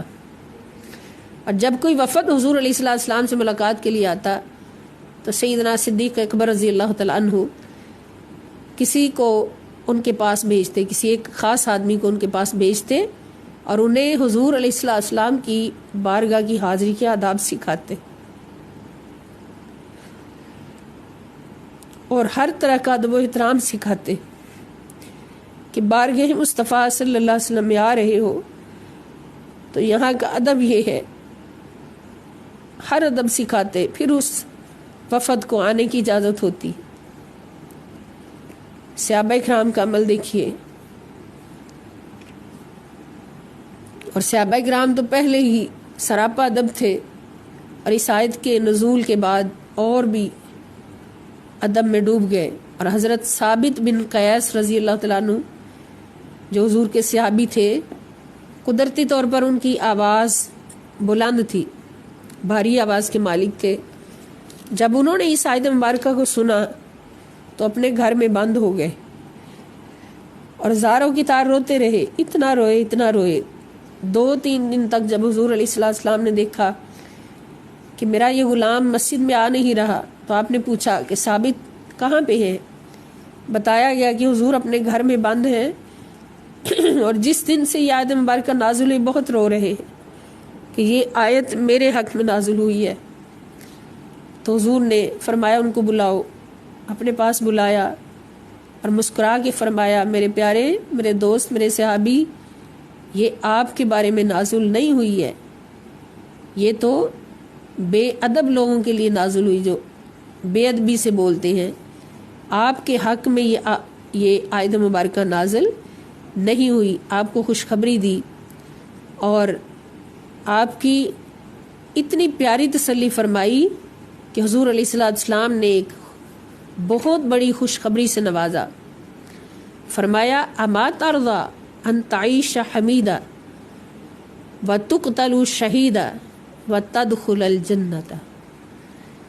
کیا میرے ثابت، کیا تو اس بات پہ راضی ہے کہ تجھے قابل ستائش زندگی ملے، قابل تعریف زندگی ملے، اور تو شہید قتل کیا جائے، اللہ کی راہ میں قتل کیا جائے تو شہادت کی موت پائے اور پھر تجھے جنت میں داخل کر دیا جائے؟ تو آپ نے عرض کی، یا رسول اللہ صلی اللہ علیہ وسلم، میں اس بات پر راضی ہوں۔ اور پھر ان کو اسی طرح مسلمہ کذاب کے خلاف جو جنگ یمامہ ہوئی، اس میں حضرت ثابت رضی اللہ تعالیٰ عنہ اور حضرت سالم رضی اللہ تعالیٰ عنہ دونوں حاضر تھے۔ تو گھمسان کا رن پڑا ہوا تھا، تو آپ دونوں صحابہ نے ایک گڑھا کھود کر اس میں مضبوط ہو کے کھڑے ہو گئے اور ارادہ کر لیا کہ جم کر لڑیں گے اور شہادت کی موت پائیں گے۔ اس گڑھے میں جم کر لڑے اور دشمنوں پر تیروں کی بوچھاڑ کر دی، نتیجے میں جام شہادت نوش کر لیا، شہادت کی موت نصیب ہو گئی۔ اس وقت حضرت ثابت رضی اللہ تعالیٰ عنہ نے ایک قیمتی زرہ پہن رکھی تھی۔ ایک شخص آپ کے قریب آیا، آپ شہید ہو چکے تھے، اور وہ زرہ اتار کر چھپا لی۔ تو اسی رات حضرت ثابت نے ایک اور شخص کو خواب میں فرمایا کہ تمہیں ایک وصیت کرتا ہوں کہ، اور اس کو خواب نہ سمجھنا بلکہ حقیقت سمجھنا، کہ میری زرہ فلاں شخص نے اتار لی ہے اور اس کا اپنی رہائش گاہ پر لے گیا ہے اور چھپا دیا ہے، اور اس کی رہائش گاہ بھی بتایا کہ پڑاؤ کے آخری کنارہ پر ہے۔ اس کی نشانی یہ ہے کہ اس کے خیمے کے نزدیک ایک گھوڑا چر رہا ہے، جس کے پاؤں میں ایک لمبی رسی بندھی ہے، اس شخص نے میری ذرا ایک دیگچا الٹا رکھ دیا ہے، میری ذرا کے اوپر دیگچا الٹا رکھ دیا ہے اور اس کے اوپر اونٹ کا کجاوا ہے۔ تم صبح حضرت خالد بن ولید کے پاس جاؤ اور انہیں کہو میری ذرا اس شخص سے واپس لیں۔ اور دوسری بات یہ فرمائی کہ جب تم مدینہ طیبہ پہنچو تو حضرت صدیق اکبر رضی اللہ تعالی عنہ سے عرض کرنا کہ ثابت پر اتنا قرضہ ہے وہ ادا کر دیں، اور میرے فلاں فلاں غلام کو بھی آزاد کر دیں۔ جب وہ شخص بیدار ہوا تو حضرت خالد کے پاس گیا اور انہوں نے وہ زرہ واپس لی، اور حضرت ابوبکر صدیق رضی اللہ تعالیٰ عنہ کو بھی جب عرض کیا تو انہوں نے بھی اس کا سارا قرض، حضرت ثابت کا قرض بھی ادا کر دیا اور غلام بھی آزاد کر دیے۔ تو جن خوش نصیبوں کے دلوں میں نبی کریم صلی اللہ تعالی وسلم کا ادب ہوتا ہے، اب یہ ادب کی انتہا تھی جو حضرت ثابت نے دکھائی، تو اس کا صلہ کیا ملا یہ ہم سب کے سامنے ہے۔ تو جو بے ادب ہوتے ہیں نعوذ باللہ، اللہ پاک فرماتے ہیں کہ ان کے اعمال ساری زندگی کے ضائع کر دیے جاتے ہیں۔ اس لیے شیخ سعدی کا وہ شعر ہمیشہ ذہن میں رکھے، جب بھی مدینہ کا سفر ہو، پورے سفر میں بھی اور حاضری کے وقت بھی، کہ ادب گاہ است زیر آسماں از عرش نازک تر، نفس گم کردہ می آید جنید و با یزید اینجا وما علیہ الا البلاغ المبین۔ اللہ پاک ہم سب کو قرآن و حدیث کے مطابق اپنی زندگیوں کو ڈالنے کی توفیق عطا فرمائے۔ قرآن و حدیث کا رنگ ہمارے اوپر اللہ پاک اتنا چڑھا دے کہ یہ رنگ دوسروں تک بھی ہم پہنچا سکیں اور کامیاب ہو سکیں۔ اللہم ارزقنا ایمانا کاملا، اللہم نور قلوبنا بانوار القرآن الکریم، اللہم نور قلوبنا بانوار الاحادیث النبویہ، بجاہ نبیک الکریم صلی اللہ تعالی علیہ وسلم وبرحمتک یا ارحم الراحمین۔ ربنا تقبل منا انک انت السمیع العلیم وتب علینا انک انت التواب الرحیم۔ فصلی اللہ تعالی علی خیر خلقہ ونور عرشہ وزینت فرشہ سیدنا و مولانا محمد وعلی آلہ واصحابہ اجمعین برحمتک یا ارحم الراحمین۔ والسلام علیکم ورحمۃ اللہ تعالی وبرکاتہ، وإلی اللقاء ان شاء اللہ تعالی۔